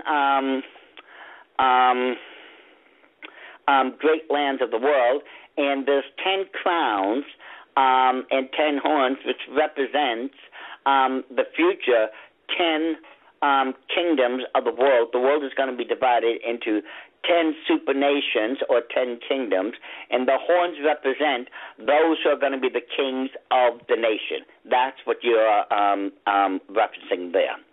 Okay, well, I've got a question from emailed in from a listener. Doc, what is your take on the great deception to put the Antichrist in power? Well, the great deception right now is found in two basic systems. Well, actually three, but I'll break it down. One is that there is no God, but there are aliens and UFOs. The second, again, there is no God, but there is occult religions, and the third one is there is God, but there is our version of God. And when I say that, I'm talking about those spiritually wicked brothers and sisters of ours, if they are saved to begin with, who are mixing occult religions with Christianity, such as the Kundalini movement, the prosperity movement, and all those other movements that have absolutely nothing with biblical Christianity. It's those things that is actually bringing on the great deception that we were warned about in the Bible. And it warns us that it could deceive Christians if it was allowed to. Now, that's depending upon the individual if they allow it to. You see, Revelation chapter 3 tells us that you and I right now are living in the seventh and final church age known as Laodicea. Laodicea is going to be made up mainly of born-again children of God who are absolutely lukewarm. In other words, they're fence walkers. They won't commit to the left or to the right. And because of that, Christ said, I will spit you out of your mouth because you are no good to me. I can't use you. Okay, we have another question. Oh, sorry, I just want to jump in here after you're done. When you finish that thought, let me know. We have a ton of people. Go ahead. Okay, one of the questions, this is 4 questions. I'll roll it into one, pretty much the same theme. Is Prince William the Antichrist, and can you distinguish between the Antichrist, the false beast, and the Antichrist, the false, I don't know what this person's typed there. Well, anyway, can you distinguish between the Antichrist, the false prophet, and the beast? Yes. Okay. Well, no, Prince William is not the Antichrist, simply because there are identifying marks throughout the scriptures that tell us who the Antichrist is going to be. Now, we won't know the person by name, but we are given certain things to look for. One of them is, whoever this is going to be, and this is in the book of Daniel, I believe it's chapter 11, we'll find out that the person is of Jewish heritage. Now, that doesn't mean he's practicing Judaism, but he does come from Jewish stock. Second, he's going to be a male. Third, he's going to be a virgin. Fourth, and this is what's interesting, he and the book of Revelation corroborates this part also. He's going to pretend to be religious, but he is not. He is of Satan. In other words, he is secretly worshiping Satan. And one other qualifying mark, it seems whoever this person is going to be is going to arise from one of the 10 common market European nations and literally have an overnight meteoric rise in the political realm, because this person, whoever he is seemingly going to have all the answers to all the problems. That's the person you're looking for. Okay, excellent. That is very good information. And I don't think, just using common sense here, I don't think Prince William fits into any of that because, A, he's not a virgin. Right. B, he's not Jewish by my understanding. He would have been from the Germanic branch. Well, the 12 tribes of Israel, we're assuming the book that, the 12 tribes, he would have been from one of those 12 tribes, would he have not? Well, okay, this is where we get into rabbinical understanding or the teachings of the rabbis. You see, one of the original tribes, and I believe it was Manasseh, was cut off from the original 12 tribe because of some horrific sin they did and was replaced. Now, it is believed by these rabbis that the Antichrist is going to come from that tribe.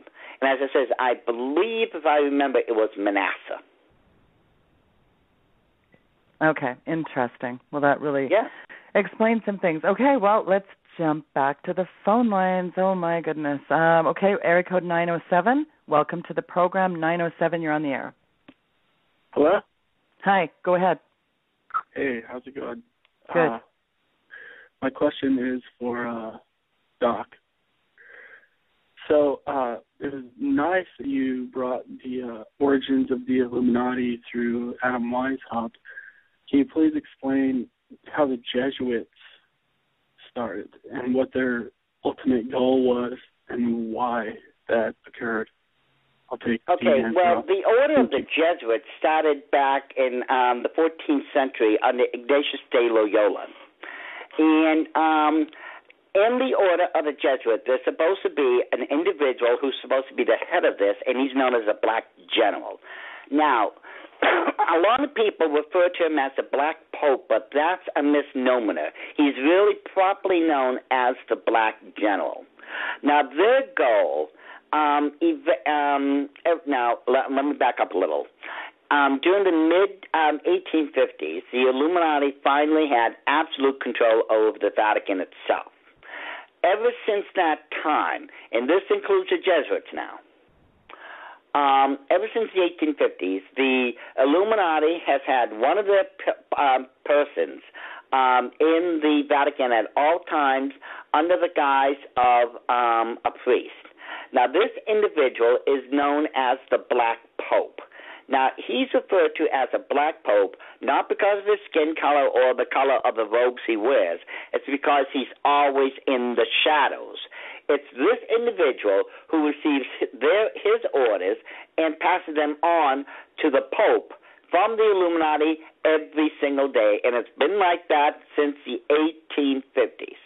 And this is one of the reasons why the popes are following the Illuminati 7-part plan towards the creation of the New World Order, because one of those plans of the Illuminati calls for the abolition of all religions and to unify the world under a one-world occult system. This is what's going on and why the Pope is trying to unify the world under a one-world religion. If you notice, they no longer say we want a one-world Catholic system. No, they're simply calling for a one-world religion. And there's a big difference between both terminologies. And if you understand it, you know that that world system they're talking about comes from, I should say, the order of the Illuminati itself. Okay, well, I'm going to ask a question, another email question. Is Kenneth Copeland what is this? Is Kenneth Copeland a Freemason, and was Billy Graham a Freemason? I'm combining a couple into one question. Okay, I'm not sure with Kenneth Copeland, but Billy Graham at one time from what I've seen, was a Mason. Now, if he became a Mason, it could have been when he was a young minister, and that would have put us back in, okay, let me think, Billy Graham, he's that old, should have back there, would have been around the 1950s. And back then, there was little to nothing known, shall we say, publicly about the Mason. Now, what's interesting about the teachings of the Mason is that they claim they can take a good man and make him better. Oh, that one alone makes me just want to, take Masonic heads and bash them together, because they have the audacity to say that they can take a good man, let's say a born-again Christian, and make him better. I think not. The only way that's going to happen is through God Almighty and through the person obeying God Almighty. Those people, as I said, if you look at their teachings, as I said, DVD 4, ladies and gentlemen, whatever you do, you know what, let me tell you something. I just remembered something, Sheila. When I wrote this series, the series that's called Secrets of the Illuminati, I didn't know, and I had no plans or thoughts for this to happen. People have been using DVD 4, Magic, Mysticism, and Masonry, certain other DVDs in that series, right, and they're using them. They've been using them as witnessing tools, and literally speaking, if the half of what I've been told is true, literally speaking, thousands of Masons over the years, ever since DVD 4 was created, have been signing their letter of resignation and leaving the Masons, period. Interesting. Well, back to the callers. Area code 304, welcome to the program tonight. What's your question for Doc? Hey. Welcome. Ask your question. Are you there? Oh, okay. I'm still Doc, here. Yeah, yes. Great. Hi, Doc. Hi, Sheila. My question is, you were on the show a while back talking about Easter, and at the end of the show... You mean on Doug and Joe, Hagmann Hagmann Report? Yes, sir. And at the end of the show, I think Doug asked you a question, how far does this go back? And you said 1776. Right. So my question was, when the Declaration of Independence was signed in 1776, there was a constitutional convention in 1782, I think it was, and the symbol for that convention was the pyramid on the $1 bill, from what I've researched. Correct. So everyone who signed the Declaration of Independence, as far as I know, the only person that was at that constitutional convention that signed the Declaration of Independence was one person from Pennsylvania. I'm not sure what happened to everybody else, but most of them were killed. Is that no. You see, of the 56 original signers of the Declaration of Independence, 53 of them were Masons. And Congress had ratified and accepted the Constitution, I believe finally it was in 1789, when they also assigned the two great seals of the United States of America. Now, the seal you're talking about, the Great Pyramid, now, according, going by the law of the land, it's the Secretary of Defense who's supposed to hold onto the two great seals of the United States of America. Now, interesting enough, every single treaty, tariff, executive order, congressional bill, etc., by law, must bear both those seals if the document is legal. Well, there's no such document in all of American history that bear both those seals, because the one with the eagle, with the breastplate holding the 13 arrows and the 13 leaf olive branch, that's been cast. That's a die. The other one doesn't exist because it's never been cast, it's never been made. Yet, when I was in the Order of the Illuminati, I saw both those seals on quite a number of Illuminati documents. You see, the long and short of it is, and again, this is on DVD 1, it's called The Arrival of the Antichrist. Those are not the two seals of the United States of America. Those are the two seals of the Order of the Illuminati. Now, since you've done your homework, you would have recognized that the seal that was first drafted and used in 1782, it was not an eagle. It was a phoenix bird. Out of the ashes arises what, hey? You know, and those have never been the two seals of the United States of America. They have always been the seal of the Order of the Illuminati, and I proved it on DVD 1. There's absolutely no doubt whatsoever. The only time people ever saw those seals, and the first time was back in 1933, when the Federal Reserve Act was passed, and you finally saw it on the back of the dollar bill. You never saw it before that, and I guarantee you'll never see it on any legal document in America, because only one part of that two cast die exists, and that's the one with the eagle. I've challenged people for over 36 years to come up with one legal United States document that bear both those seals. Never once has anyone ever come up with anything, because there's no such thing as a legal document in America that does have both those seals. You'll see it in the Order of the Illuminati, but not in any American document. Okay, well, hopefully that actually answers about 6 emails I got as well. Hopefully, if you have any other questions, email me. 603, area code, welcome tonight.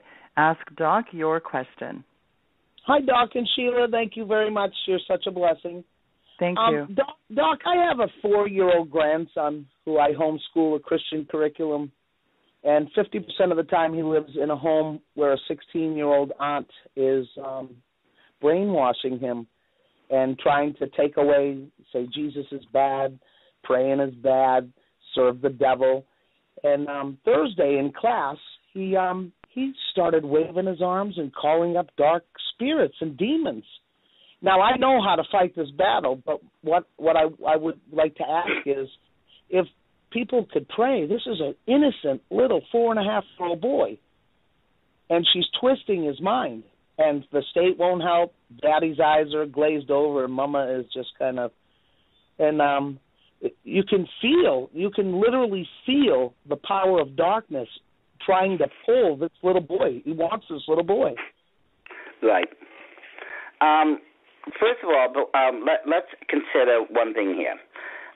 Fortunately, the little boy is 4 years old, so he's still in what's known as the age of accountability. Have you heard of that before? Caller, have you heard of the age of accountability? Yes, I have. Okay, so you see, he's still under God's divine protection. Okay? Yes. Right. Okay. Now, which means at this point he's not demonically possessed. What you need to do, I want you to consider the situation here. I believe you said it's a 16-year-old mother, correct? No, it's a 16-year-old aunt. It's the mother's little sister. Okay. What you need to do is sit that kid down, as I'm sure it has been done, but reiterate and reinforce the good side. God, Jesus Christ, the Holy Spirit. Teach him. You're going to have to start showing him now. It's a little early, but it seems like you better do it now before you'll hate yourself later. Start teaching him why those other things of an occult nature are very bad. How they will. Now, remember, you've got to explain this on his terms. That's why I said explain to him that it's bad, that bad people go to hell, and that, good people don't touch these things, and show him in the Bible why. Now, you have to address this, remember, as I said, on his level. Right. Okay? Right. And what you also need to do pray over the little one. And, right. And when I say pray, what I was about to say is also make sure that you pray that nothing demonic will ever be able to communicate with this child. Okay, well, thank you for that call. I mean, that is very important that we really need to be praying over our families. I mean, using anointing oil, covering with the blood of Jesus. That's very important, especially in this time that we live in, and I really appreciate that particular question. God bless that little boy. It's really tragic when we hear of stories like this. It's just heartbreaking. Area code 727. I'm just going to go. I'm not even going to do the break because we've got so many callers. It's unbelievable. 727, welcome to the program. What's your question for Doc? Hi, I have two quick questions. I hear that the Illuminati... I have one question. What's your name? Okay. All What's right. your name? Where are the Nephilims now? If they're on Earth, they're not giants. I can't make that connection. First of all, hon, what's your name? Marie. Hi, Marie. Now, Nephilims, okay? Yes, if we go by the Hebrew translation, there was two words in particular, Nephil and Rapha. Both words are denoted to mean something that's huge, something that's big. In our language, we would say, my goodness, that's huge or that's giant, correct? Yeah, she's taken it off there, Doc. Oh, okay. So you see, this is where the word Nephilim is derived from. Now, we must understand that a lot of people are saying that, well, the earth is going to be covered with Nephilims at the end. Well, that's not what the Bible says. You see, and they get this from using two particular passages of Scripture. One is in Matthew chapter 24, where it says, as it was in the days of Noah, so shall it also be with the coming of the Son of Man. And then, I believe it's in the book of Luke, where it says, as it was in the days of Lot. Now, there's a practice that's taught in every single Bible college and university. It's known as hermeneutics. Hermeneutics is the biblical practice in which whatever is in the passage stays in proper context. You cannot add or subtract from it. It is what it is. Now, when we go to those two passages in particular, the topic of discussion was the rapture. It was not about giants. There's nothing even in those passages that you could even infer. It's talking about giants. It was never mentioned in any of those verses. Yet these people are saying that's what it's talking about. Well, that is not proper according to biblical hermeneutics. They're not keeping the passages in context. They insert what they want to insert and say, well, this is what it really means. Well, that's not what it's saying. So, and if we look at the book of Revelation and the book of Daniel, which clearly describes the end times during the tribulation period, there's not one mention of giants. So, no, there are no giants as far as biblical hermeneutics goes and as far as a prophecy goes that will be around during the tribulation period. Okay, I have a question for you from an email here. If you wish to answer this, Doc, have you been approached or asked by current Illuminati members on how to accept Jesus to change their course of history or destiny? Okay. I can answer that I have to answer that in two fashions. One, those who have tried to kill me in the past, a number of them, in the first 10 years, shall we say, a number of them had physically tried to come up to me and kill me. Well, I have, first of all, two things on my side. One is God, and that's enough right there. If God says it's not my time to go, then I'm going nowhere. But second of all, back then, I was a lot younger, and I have a black belt in Shaolin Kung Fu. Okay, that's your protection, huh? Well, it used to be. I'm a lot older now, and I don't move as fast as I used to. Okay. But in either case, if I was completely relying on God. Now, as far as other people in the Illuminati to get them out, yes. we have managed to get out a number of other people in the Illuminati, and I'm not at liberty to say who, how, or why. I mean, the why, it's easy, but I can't explain the rest of it because it would give away what we're doing. But I can tell you this much. A number of them, by the grace of God, have left, and they leave as born-again children of God. Wonderful. That is very impressive. 309, welcome to the program. What is your question for Doc tonight? And please turn down your radio. Okay.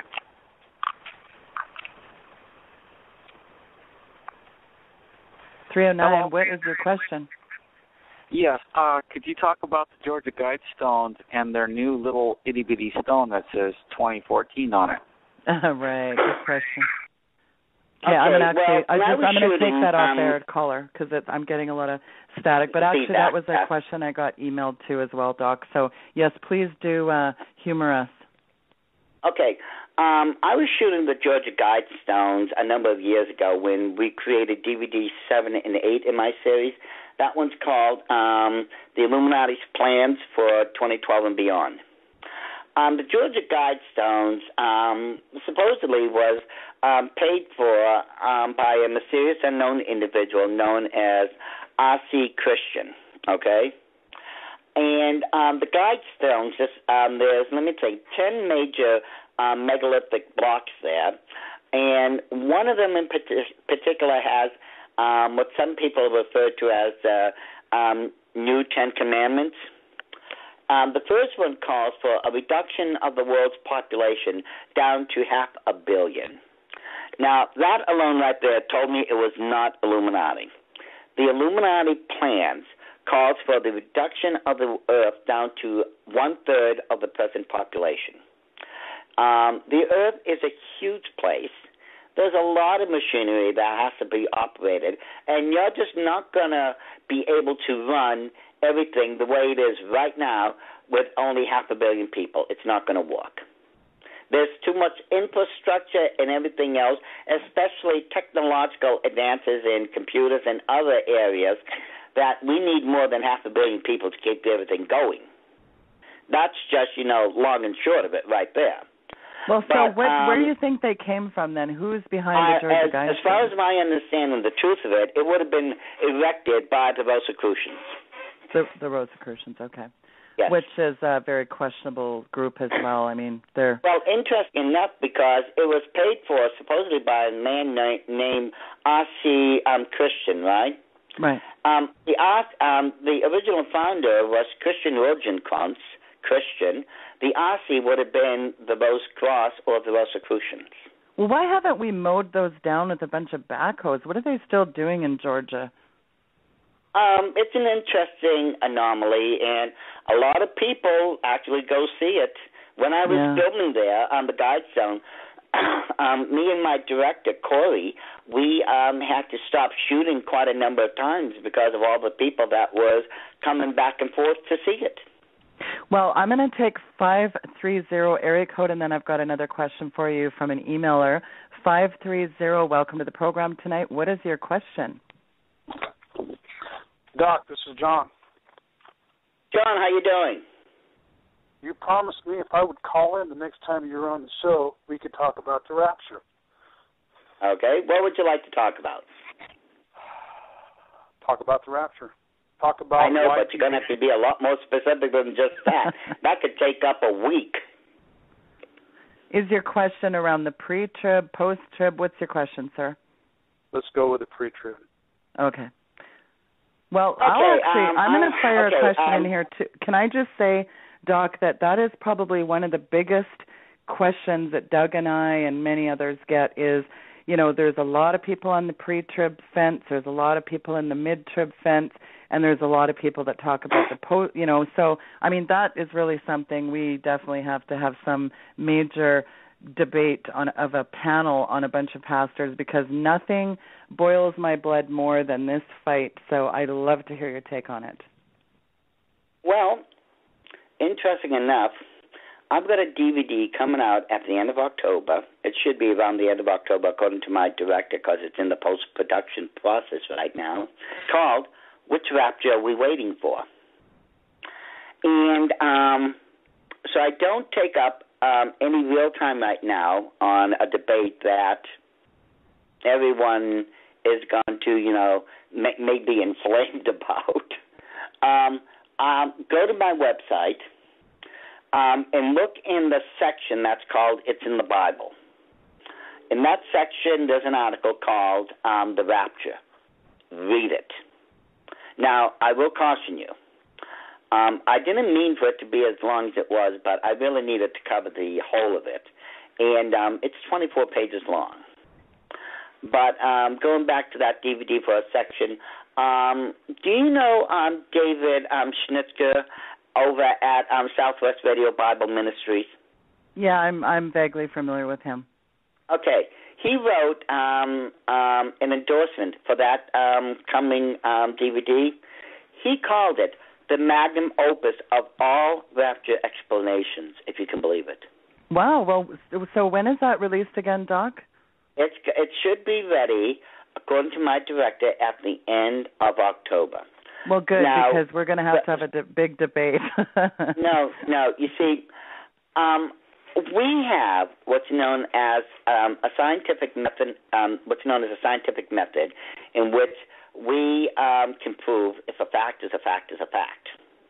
Now, going by the scientific method, under the same conditions, the same results must be yielded. This way we know through repetition whatever happens is a fact. It's going to happen like that all the time, no matter what. Do you know that there is a definitive pattern in the Holy Scriptures that tells, beyond a shadow of a doubt, it's actually pre-trib? Now, a lot of people are going to jump up and down and say, no, it's mid, no, it's post. Well, by the way, mid-tribulation has been replaced by the wrath of God now. Some people say, well, this is the wrath. Fine, call it whatever you want. Right. But the fact of the matter is, most people get the rapture completely wrong because they don't even know what makes a rapture a rapture. I mean, let me ask you the same question I've asked literally hundreds, if not thousands, of our brothers and sisters. The question is, Sheila, what is a rapture? Well, it's interesting because, No, don't give me a dissertation. Answer the question. What is a rapture? Well, you'd think it's a taking out. A taking out. That's when I study out that word. It's a removal. Okay. That's one of the definitions of it. Now, it's interesting. When we go to the Greek, in the New Testament, there's I believe it's 11 passages with 17 mentions of the word harpezo, which is we translate into the Latin, which is the word rapio, which when we translate into the King's English is rapture. Now, problem is that's not close enough, hon. That's not even good enough. Well, isn't it true, though, that the word rapture... Let me finish. Okay. A rapture is so simple to understand that even the apostles, and the apostles were the only ones appointed by God who had the authority to make a doctrine a doctrine, they didn't even make the rapture a doctrine. It was so straightforward, so simple, they said anyone will understand this. A rapture is based upon three and only three little concepts. God physically removes those whom he declares to be righteous outside of his impending judgment. That's it. There's nothing more to a rapture than God physically removing those whom he declares to be righteous outside of his impending judgments. Now, when we take the understanding of what constitutes a rapture applied to the Scriptures, there is beyond any shadow of a doubt a definitive pattern that not only screams of pre-tribulation, but there are literally, I don't even remember how many different examples in the Old Testament alone in which there were raptures in the past. But it's because we don't recognize what makes a rapture that there is all this confusion and division. And this is why, among other things, the debate rages on. Believe it or not, Now, a lot of people will say, well, this was the invention of John Darby when in 1861, after Margaret MacDonald had her vision. Well, that's a lie to begin with. You see, Margaret MacDonald in 1830, a young girl of Scottish-Irish descent, did supposedly have these visions. But, and here's a big but, ladies and gentlemen, you're not being told the whole of what she said. Those people who present the post-tribulation rapture either don't know the whole of the story or they're outrightly lying. Because when you put in the whole of what she stated in her vision, there's absolutely no doubt her visions were post-tribulation, not pre-tribulation. So it was not in 1830 where supposedly pre-tribulation rapture began. Second of all, it was not John Darby who stole the idea and came up with the word rapture. That's another lie. In this new DVD, I can conclusively prove, and I created a reverse timeline from today's date going all the way back to the time of Christ himself. We go through all the ancient literature, not all of it, but I used literally dozens, and I mean, ladies and gentlemen, dozens of ancient texts, the original text, to prove, if you follow this timeline all the way backwards to the time of Christ, every single one of those ancient texts always stated it was pre-tribulation, never mid, never post. And part of the challenge I've always put to people, you create that type of same reverse timeline and show me it's post and mid, and they'll never be able to do it. Because if you've read the ancient texts, as I have, and I've read most of the ancient texts that I can think of, they always spoke of pre. Never once did they ever say mid or post. It never was mentioned until Margaret MacDonald in 1830, when her visions said it was post, not pre. But there's also, as far as the origin of the word rapio goes, ladies and gentlemen, that's so easy. Just go back to, 323 AD, when rapio was used in the Latin translation of the Bible. The word rapio is the word for rapture. It's in the Bible, the Latin translation. And a lot of people will say, well, the word rapture doesn't appear in the Bible. Actually, it does. But second of all, the word Bible doesn't appear in the Bible. Does that mean suddenly the Bible is not the Bible because that word is not in it? Well, I guess the whole point. Yeah, I guess the whole point is if you don't have a ticket, you'll never get on, no matter what time the bus leaves, right? So be prepared at any time. So the whole of the crux of the DVD is to show the whole of the truth, using all the ancient literature I had used to prove to you that there was a definitive pattern there. Now, ladies and gentlemen, the truth of the matter is, whether you believe what's in my DVD or not, what matters is, if you're saved, you're going to go to heaven. Yeah, amen. Because really that is the quintessential piece of that, and I think people need to stop nitpicking obviously the time is kind of irrelevant if God says no man knoweth the hour. So I just cannot get over one thing quickly.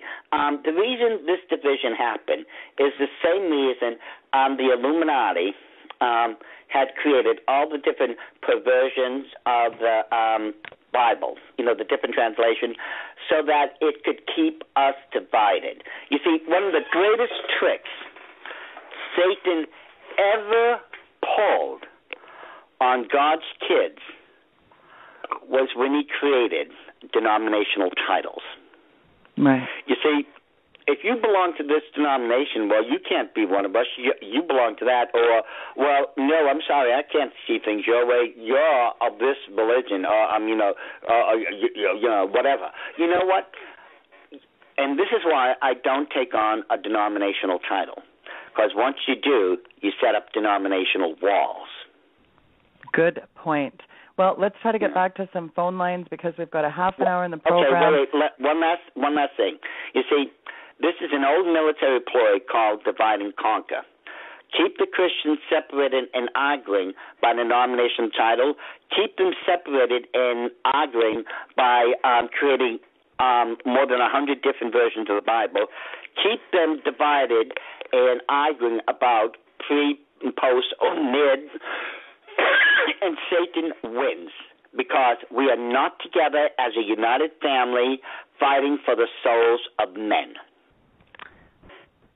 That is a very good point. Okay, well, let's get back to phone lines. Area code 330. Welcome to the program. What is your question?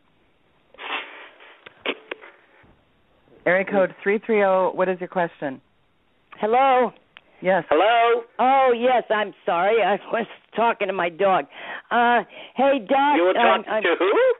I was talking to my little Rosie here before I realized I was online here. Well, on the I would phone. prefer you talk. Well, hon, I would prefer you talk to me.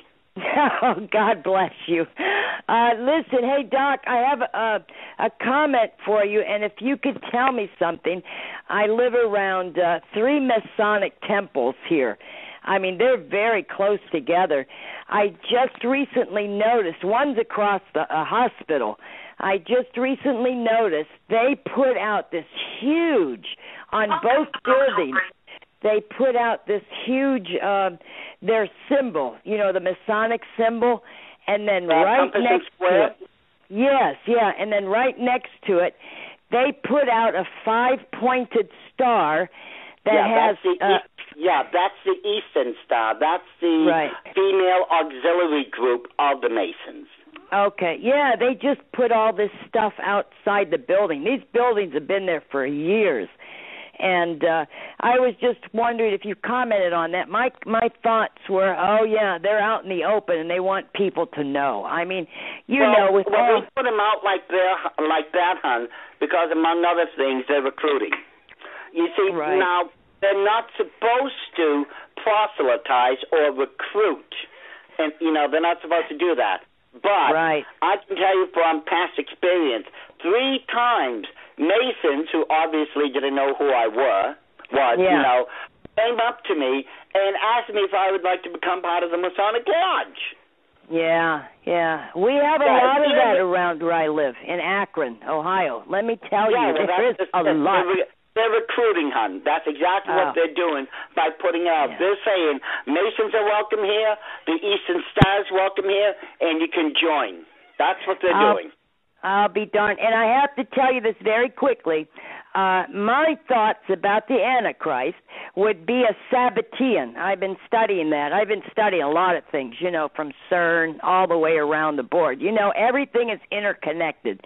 And I'll tell you what, you cannot stop connecting the dots. It's a never-ending connecting dots. But why I say the Sabbatean, because they're Jewish and Muslim, you know, from back when. And, you know, upon with the Kabbalah, you know, where it all started with the Kabbalah. Now, the Sabbatean has the Jewish heritage, and it's always and they're connected with the Kabbalah. So that's where I see that coming from. You know, I could sit and talk all night, you know, I mean, with everything that's going on. I'm supposed to be doing that. Well, we appreciate that. We want to get through to some other calls, too, so I'm going to take area code 765. Welcome to the program tonight. You're on the air. Yeah. Excuse me. Hello? Am I on? Yes. I had a question for Doc. Yes. It goes with a bloodline, with a Rothschild, and with present day, with somebody that had ties with their lineage connected with Hitler, or actually connected with Joseph Mengele. Anyways, there was a person I come across helping, and they've got a long lineage with this. They're not... American name's not that, but they're connected. Do you have any take on that? Is there anything to that? Well, as far as Hitler being connected to the Rothschilds, actually he is. He's from their bloodline. A lot of people don't know that, historically speaking, about Adolf Hitler, but he is related to the Rothschild family. Yeah, he is. And it's the Rothschild family right now that heads the Order of the Illuminati. Right now, let me think, the eldest son is Evelyn de Rothschild. So Evelyn de Rothschild, he's the head of the Order of the Illuminati.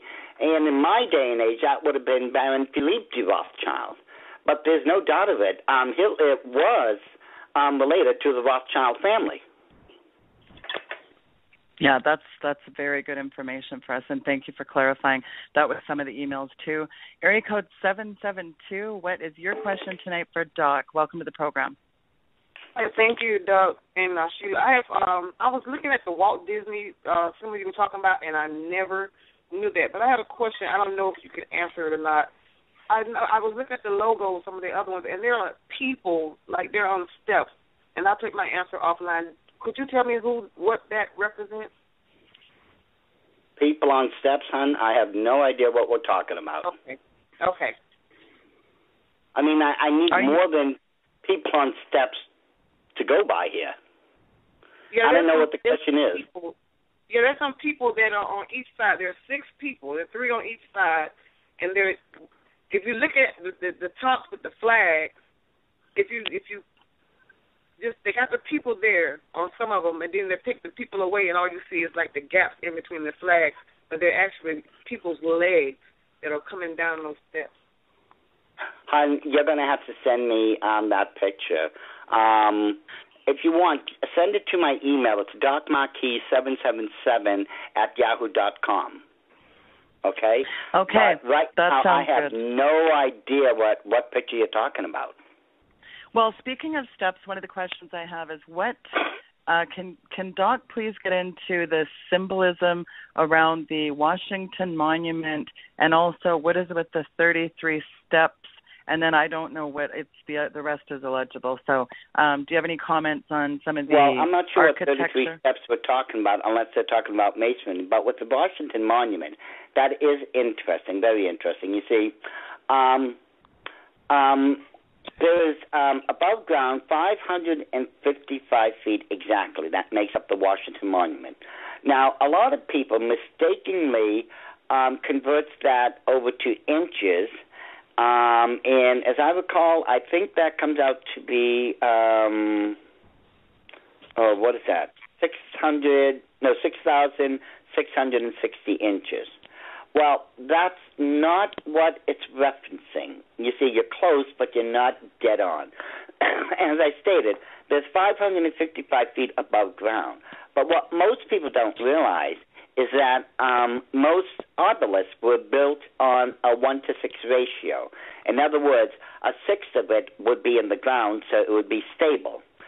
And I checked with one of the tour guides there. There is exactly 111 feet of the obelisk that is built underground. So 111 and 555 feet is 666 feet exactly. And that obelisk makes up part of the occult symbols that connect directly to lot 666, if you remember we had already mentioned. Right. Interesting. Right. Now, the obelisk itself is actually a giant heliocentric sun calendar. You see, it works as a sundial. Now, if you look at the one in, let's just say in the Vatican Square, that is what's known as Cleopatra's Needle. Now, look at the symbol itself, and you have to reference Vatican City or Vatican Square. You're going to see that has 8 sets of double lines around it. Now, in the occult world, there's 8 times, and I'm talking about in most of the occult religions, including the Illuminati, there's 8 times in which human sacrifice is a must. There's no if, and, buts, or anything about it. It's a must. Now, there are 8 sets of double lines that surround the obelisk in front of the Vatican. Whenever the shadow of the obelisk falls in between any one of those sets of double lines, it's time for a human sacrifice. That, as I said, is a giant heliocentric sundial. That's the secret behind the obelisk. It was used to measure time. And among other things, in the occult world, it was used to measure sacrificial times. Okay, well, speaking of sacrificial, I've got lots of these emails. What is Doc's take on the whole Bohemian Grove situation? Okay, ladies and gentlemen, I could spend forever on this. Before I do, just so you can see the whole of it, because this is going to be another one of those. It's 2 DVDs, 4 hours long. DVD 11 is called Dark Rites and Rituals at the Bohemian Grove. You can see it on my website. It's a God Thing Productions 777.com. Go there, look in the DVD sections. You'll see Dark Rites and Rituals of the Bohemian Grove. Now, a lot of people have asked me, is that an Illuminati thing? Oh, yes. Oh, I can tell you right now, from my day and age in the Illuminati, that is what I always call the Illuminati summer camp. It was taken over by the Illuminati shortly after it was started. And one of the things people always ask me about, is there an owl there? What's with the owl? Well, there is, in the very heart of the Bohemian Grove itself, excuse me, a 40-foot owl that the people are worshiping at. There is definitely an occult, and specifically an Illuminati ritual that is being performed there every summer. It's known as the cremation of care. Now, what I did, among other things, I took the ceremony, the wording verbatim of the creation of care ceremony, and I deciphered it line by line in that DVD so I could prove conclusively, and I show you step by step how beyond any shadow of a doubt that is a genuine Illuminati ritual that they're performing. There's no doubt of it. Once you go through that section in those DVDs alone, you will find out there's no doubt it is genuine. It's Illuminati. It is one of their main ancient rituals. But among other things, these are some of the most powerful power brokers in the world that's meeting there. We're talking presidents, senators, princes, prime ministers, premiers, all over the world, businessmen, industrialists, all meeting there and shaping the course of human history. They choose presidents there, among other things. They have started and created some of the most secretive projects in human history. One of the big projects that come from the Bohemian Grove was the Manhattan Project. You remember that, Sheila, the Manhattan Project? Yes, I do. And then there was the Star War Initiative under Ronald Reagan. That was started there at the Bohemian Grove. There is so much going on there, ladies and gentlemen. That's why it took me 2 DVDs in 4 hours just to explain some of it. Okay, let's get back to the phone line. 704 area code. Welcome to the program. What is your question for Doc? Good evening. 704, yeah, go ahead. Hi there. Hi there. Glad you're on tonight, both of you. It's great. But thinking about this pre-trib rapture, and if we're out of here before a major SHTF,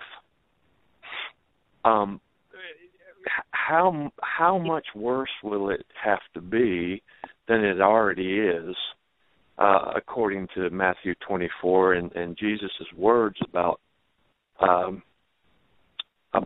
time of the end, and there's going to be some martyrs, according to the word, and how is all this going to play out, Doc? Well, okay, let's answer this by what you asked. How much worse is it going to be? Well, for us, before the tribulation period hits, it's going to get a lot worse than what it is. Now, as far as in the tribulation itself, it's going to be so bad. Let's not forget, there's a passage in Revelation that completely states that people are going to be running to the mountains, hiding in the caves, and begging for the mountains to fall upon them so that they can die. But death will not be allowed to consume them at that point. That's how bad it's going to be. People are begging to die. Now, the martyrdom is on a horrific scale. Sheila and I, let me tell you something, ladies and gentlemen, before I get into this.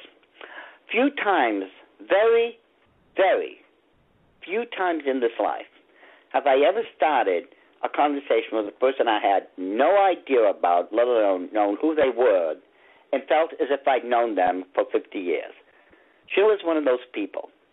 I could sit down, and Sheila and I, we're going to pick up, Lord willing, one of these days when we meet for the first time, we're going to be talking as if we've known each other our entire lives. That's how I feel about Sheila. This is the first time I've ever done a show with her. You know, I didn't know her from Adam, as the old expression goes, but I can tell you right now, that's how comfortable I felt when Sheila and I was talking earlier. But to get back to what we were saying, the martyrdom is going to be rampant. It's going to be worldwide. Revelation 20, verse 4 tells us that people are going to be beheaded because they witness for Christ. Now, there is beyond any shadow of a doubt, ladies and gentlemen, an insidious part of the Illuminati plan that's going on right now in front of your eyes. And Lord willing, for those of you who have listened to me before, you know what I'm about to say. We have concentration camps or POW camps. Some people want to call them FEMA camps. Call them whatever you want. A number of the signs, and I provide, again, the photographic evidence. I will show you the truth. We have almost 1,000 POW camps that's fully built, fully operative in the United States of America right now. They don't hold anyone. We also know, and throughout my DVD series, ladies and gentlemen, in DVD 6, I will show you the FEMA coffins. Literally, there's one picture in particular. I put it. I think it was in that one, DVD 6. That one's called "The Illuminati is Fulfilling Bible Prophecy," in which, just in one photo, there's a field that contains approximately 1 million FEMA coffins. These coffins can hold approximately 6 people apiece. And among other things, you look at these photos. These concentration camps, you will see the double barbed wire is facing inside, not outside. Now, my question is, why do we have, and mind you, I do have documents from Congress and other places that verify the existence of these concentration camps and what their purpose is. My question is, why do we have 1,000 concentration camps? Why do we have literally millions upon millions of FEMA coffins? And don't even get me started on the guillotines, the portable guillotines that are being shipped throughout the United States on UN, United Nations trains. Why do we have so many concentration camps if we don't have any war going on in the United States?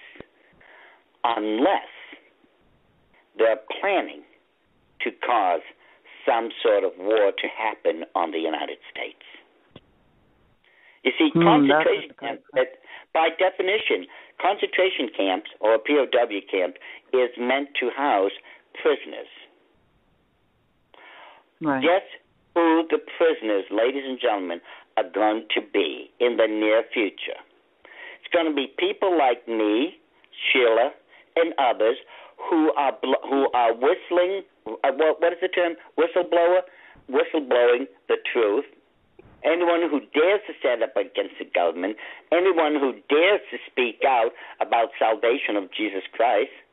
That's what those places are for. But I can tell you also, ladies and gentlemen, many of those POW camps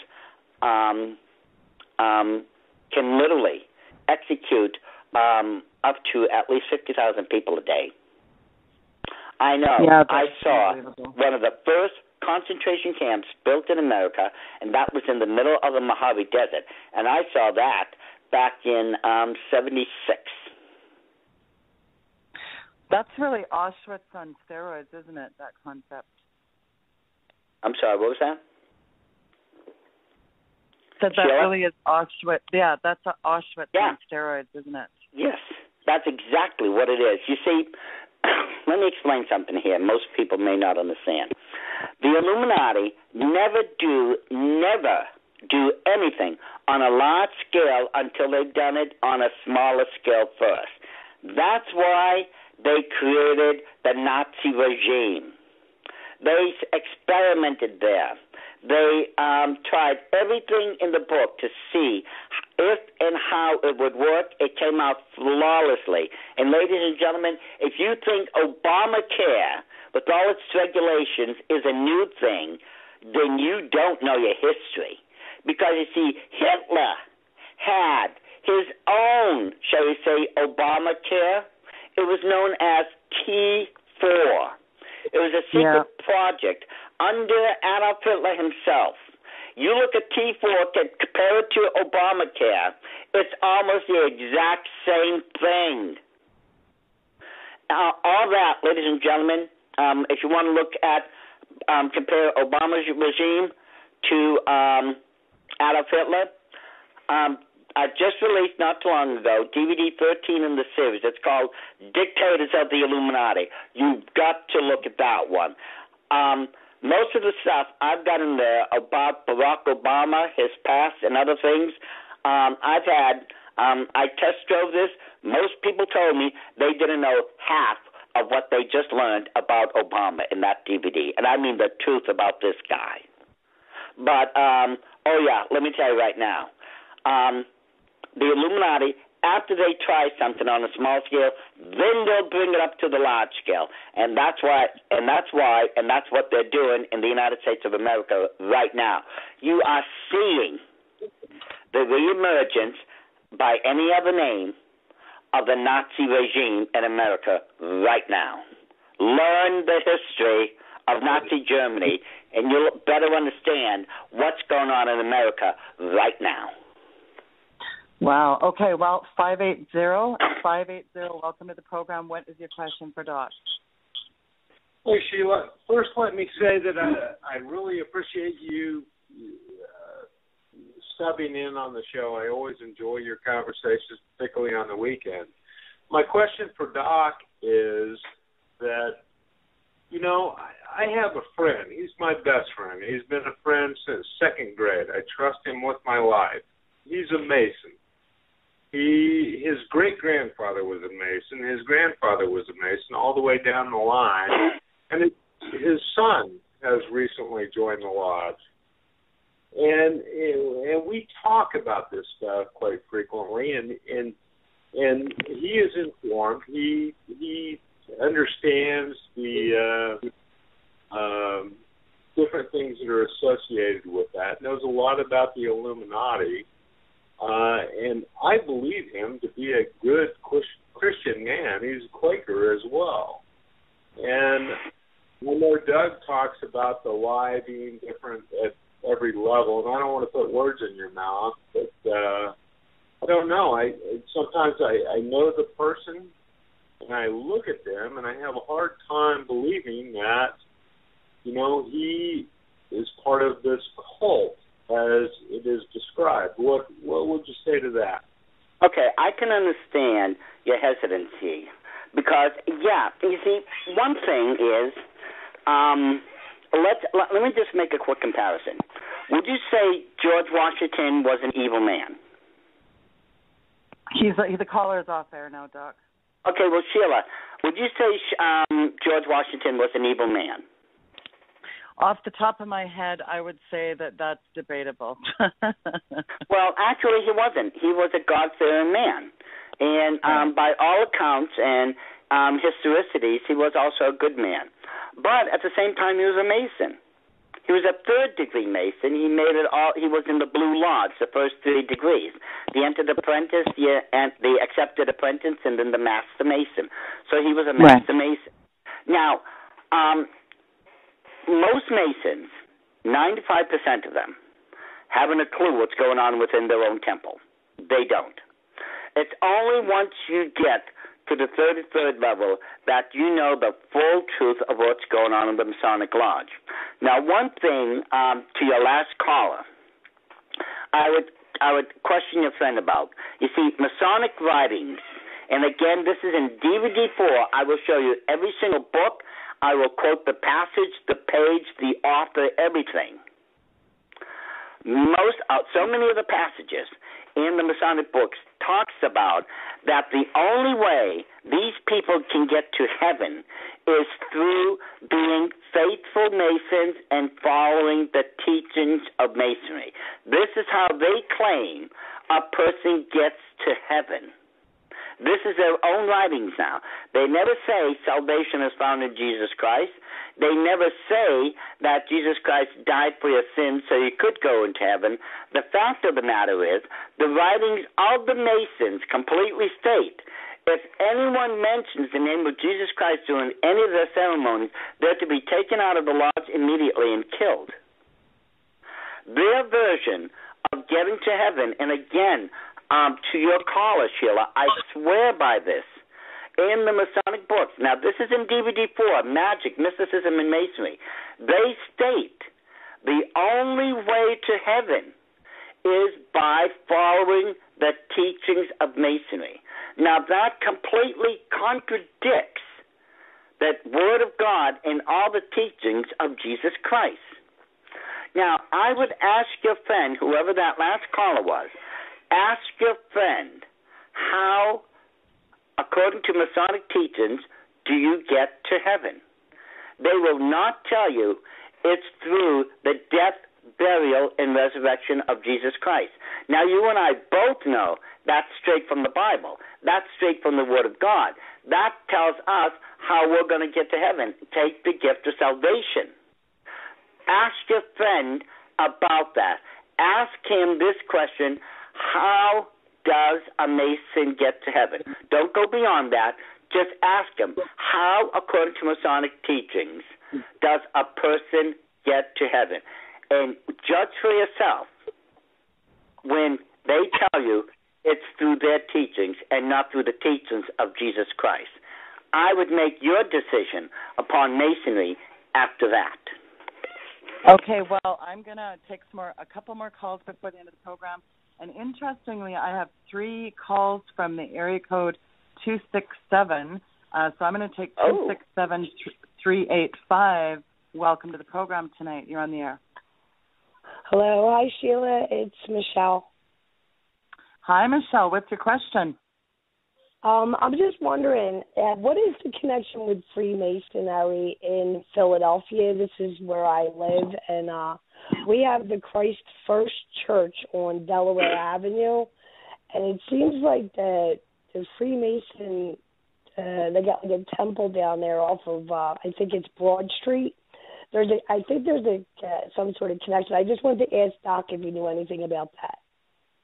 Okay, we'll ask him. Okay, it could very well be that there's a high concentration there because, you see, a lot of the letters from Albert Pike, the head of the Southern Jurisdiction of Masonry during the mid to the late 1800s, a lot of the letters of Albert Pike was held in a Philadelphia museum. So it could be that reason alone why there's a heavy concentration of Masonry there, because those letters would have been considered sacred to them. Well, I might as well follow suit and take the next 267. Maybe they're from Philly too. Welcome to the program, 267-596. You're on the air. Yeah, how you doing? This is Eric. You can hear me? Hi, Eric. Yes. Oh, okay. Yeah, just been following the show. I got cut off a little earlier. Was interested in talking about the alien situation, and I had a few things to mention. My grandfather lived in Puerto Rico, and he said off of a naval base that there'll be a tribe of like gnomes. Gnomes. There you go. The gnomes, little short people that right. They come off. This certain base at night, and they used to go around there, go swimming at night, and in the bushes, and this tribe of gnomes will follow you wherever you're at. Like, they're little people. I don't want to say they're little grays, but they're well known up there in Puerto Rico. And hold on, Eric. Let me explain something quickly. You see, we go throughout history, various cultures and communities throughout the world. We find out that there are various stories of mythological creatures that are short, that appear out of nowhere, and supposedly they're advanced or they have magical powers and things like that. And this is the same explanation we're getting with the little grays. Okay, well, he's off air now, and there's a good movie title, Gnomes, Drones, and Clones. Anyway, let's go to the next caller. I don't know who this is. It says restricted, but welcome to the program. I think you might be calling in from Skype. What is your question? California. Hello? Yeah, from California. Go ahead. Yep, California, go ahead. You're on. I just one question, make it brief. My wife, she's a charismatic Catholic, and she always mentions about John Paul II. Why was he taken out if he was involved in the plan with the Antichrist? And there's a lot of charismatics that I don't think they're involved in Masonic beliefs. And also there is a female camp, I think a prison being built east of Yuma. It's already built there, and one east of us here on the border, Mexico and California. But getting back if you could get photos of that, send it to me. I'll put it with the rest of them. Just tell me the location, the city, the state. This way I can add it to the archives and show everyone what's going on here. Now, as far as John Paul II being murdered, or if that's what I understand, I never understood that he was bumped off or anything. Interesting. Wow. Well, I know one particular pope. I can't remember his name. He reigned only for 33 days. He was the shortest reigned pope in history. I think that was in the mid-50s. Or was it? No, it could have been the 70s, early 70s or late 60s.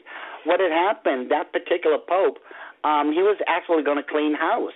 He found out about the huge money laundering that was being done through the Vatican, through the mafia, then through the Illuminati, and he was going to blow the whistle on the whole thing. He was literally cleaning house. He had already kicked out a number of papal priests in certain position and everything.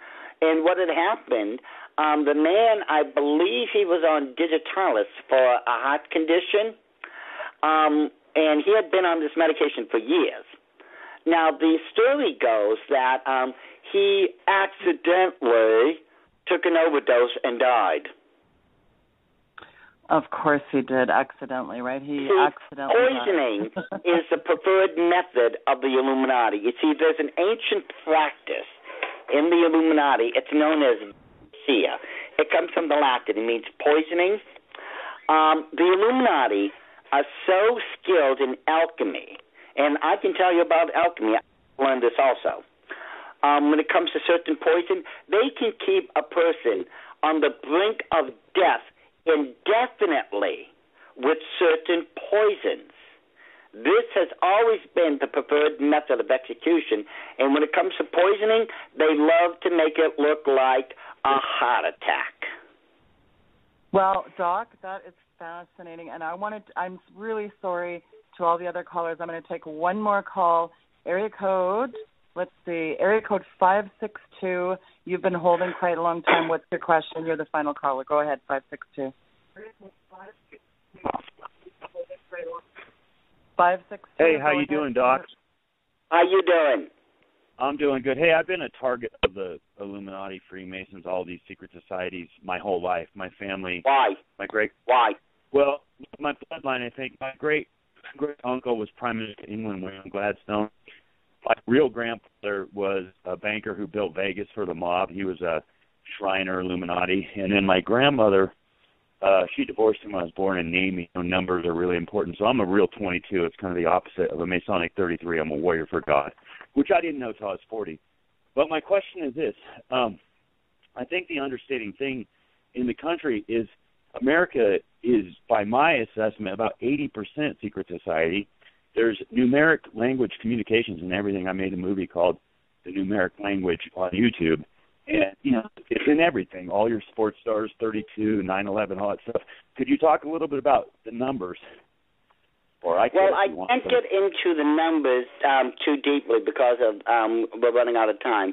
But it goes back to what I was saying, that the Illuminati will always mark their territory. You have to know symbols. You have to know the correct numerology and gematria. But I guarantee you, once you understand those for what they really are, you will never see. It goes back to what I tell everyone. If you don't know it, you'll never see it. Once you know it, you'll never miss it.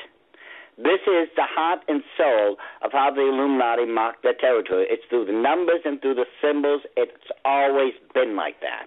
Now, I get into some of this in DVD 1, that's Arrival of the Antichrist. But very quickly, I will say for all your other callers that we won't be able to get to. Ladies and gentlemen, if you want to, you can call me tomorrow. I promise I'll be home. I will purposely make sure to stay home all day long tomorrow. Call me at 402-228-9476.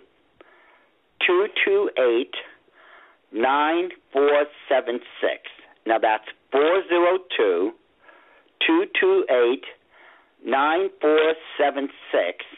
Or if you want, you can email me at docmarquis777@yahoo.com. That's docmarquis777 at yahoo.com. As I said, I will purposely make sure to stay home tomorrow all day long to answer your questions.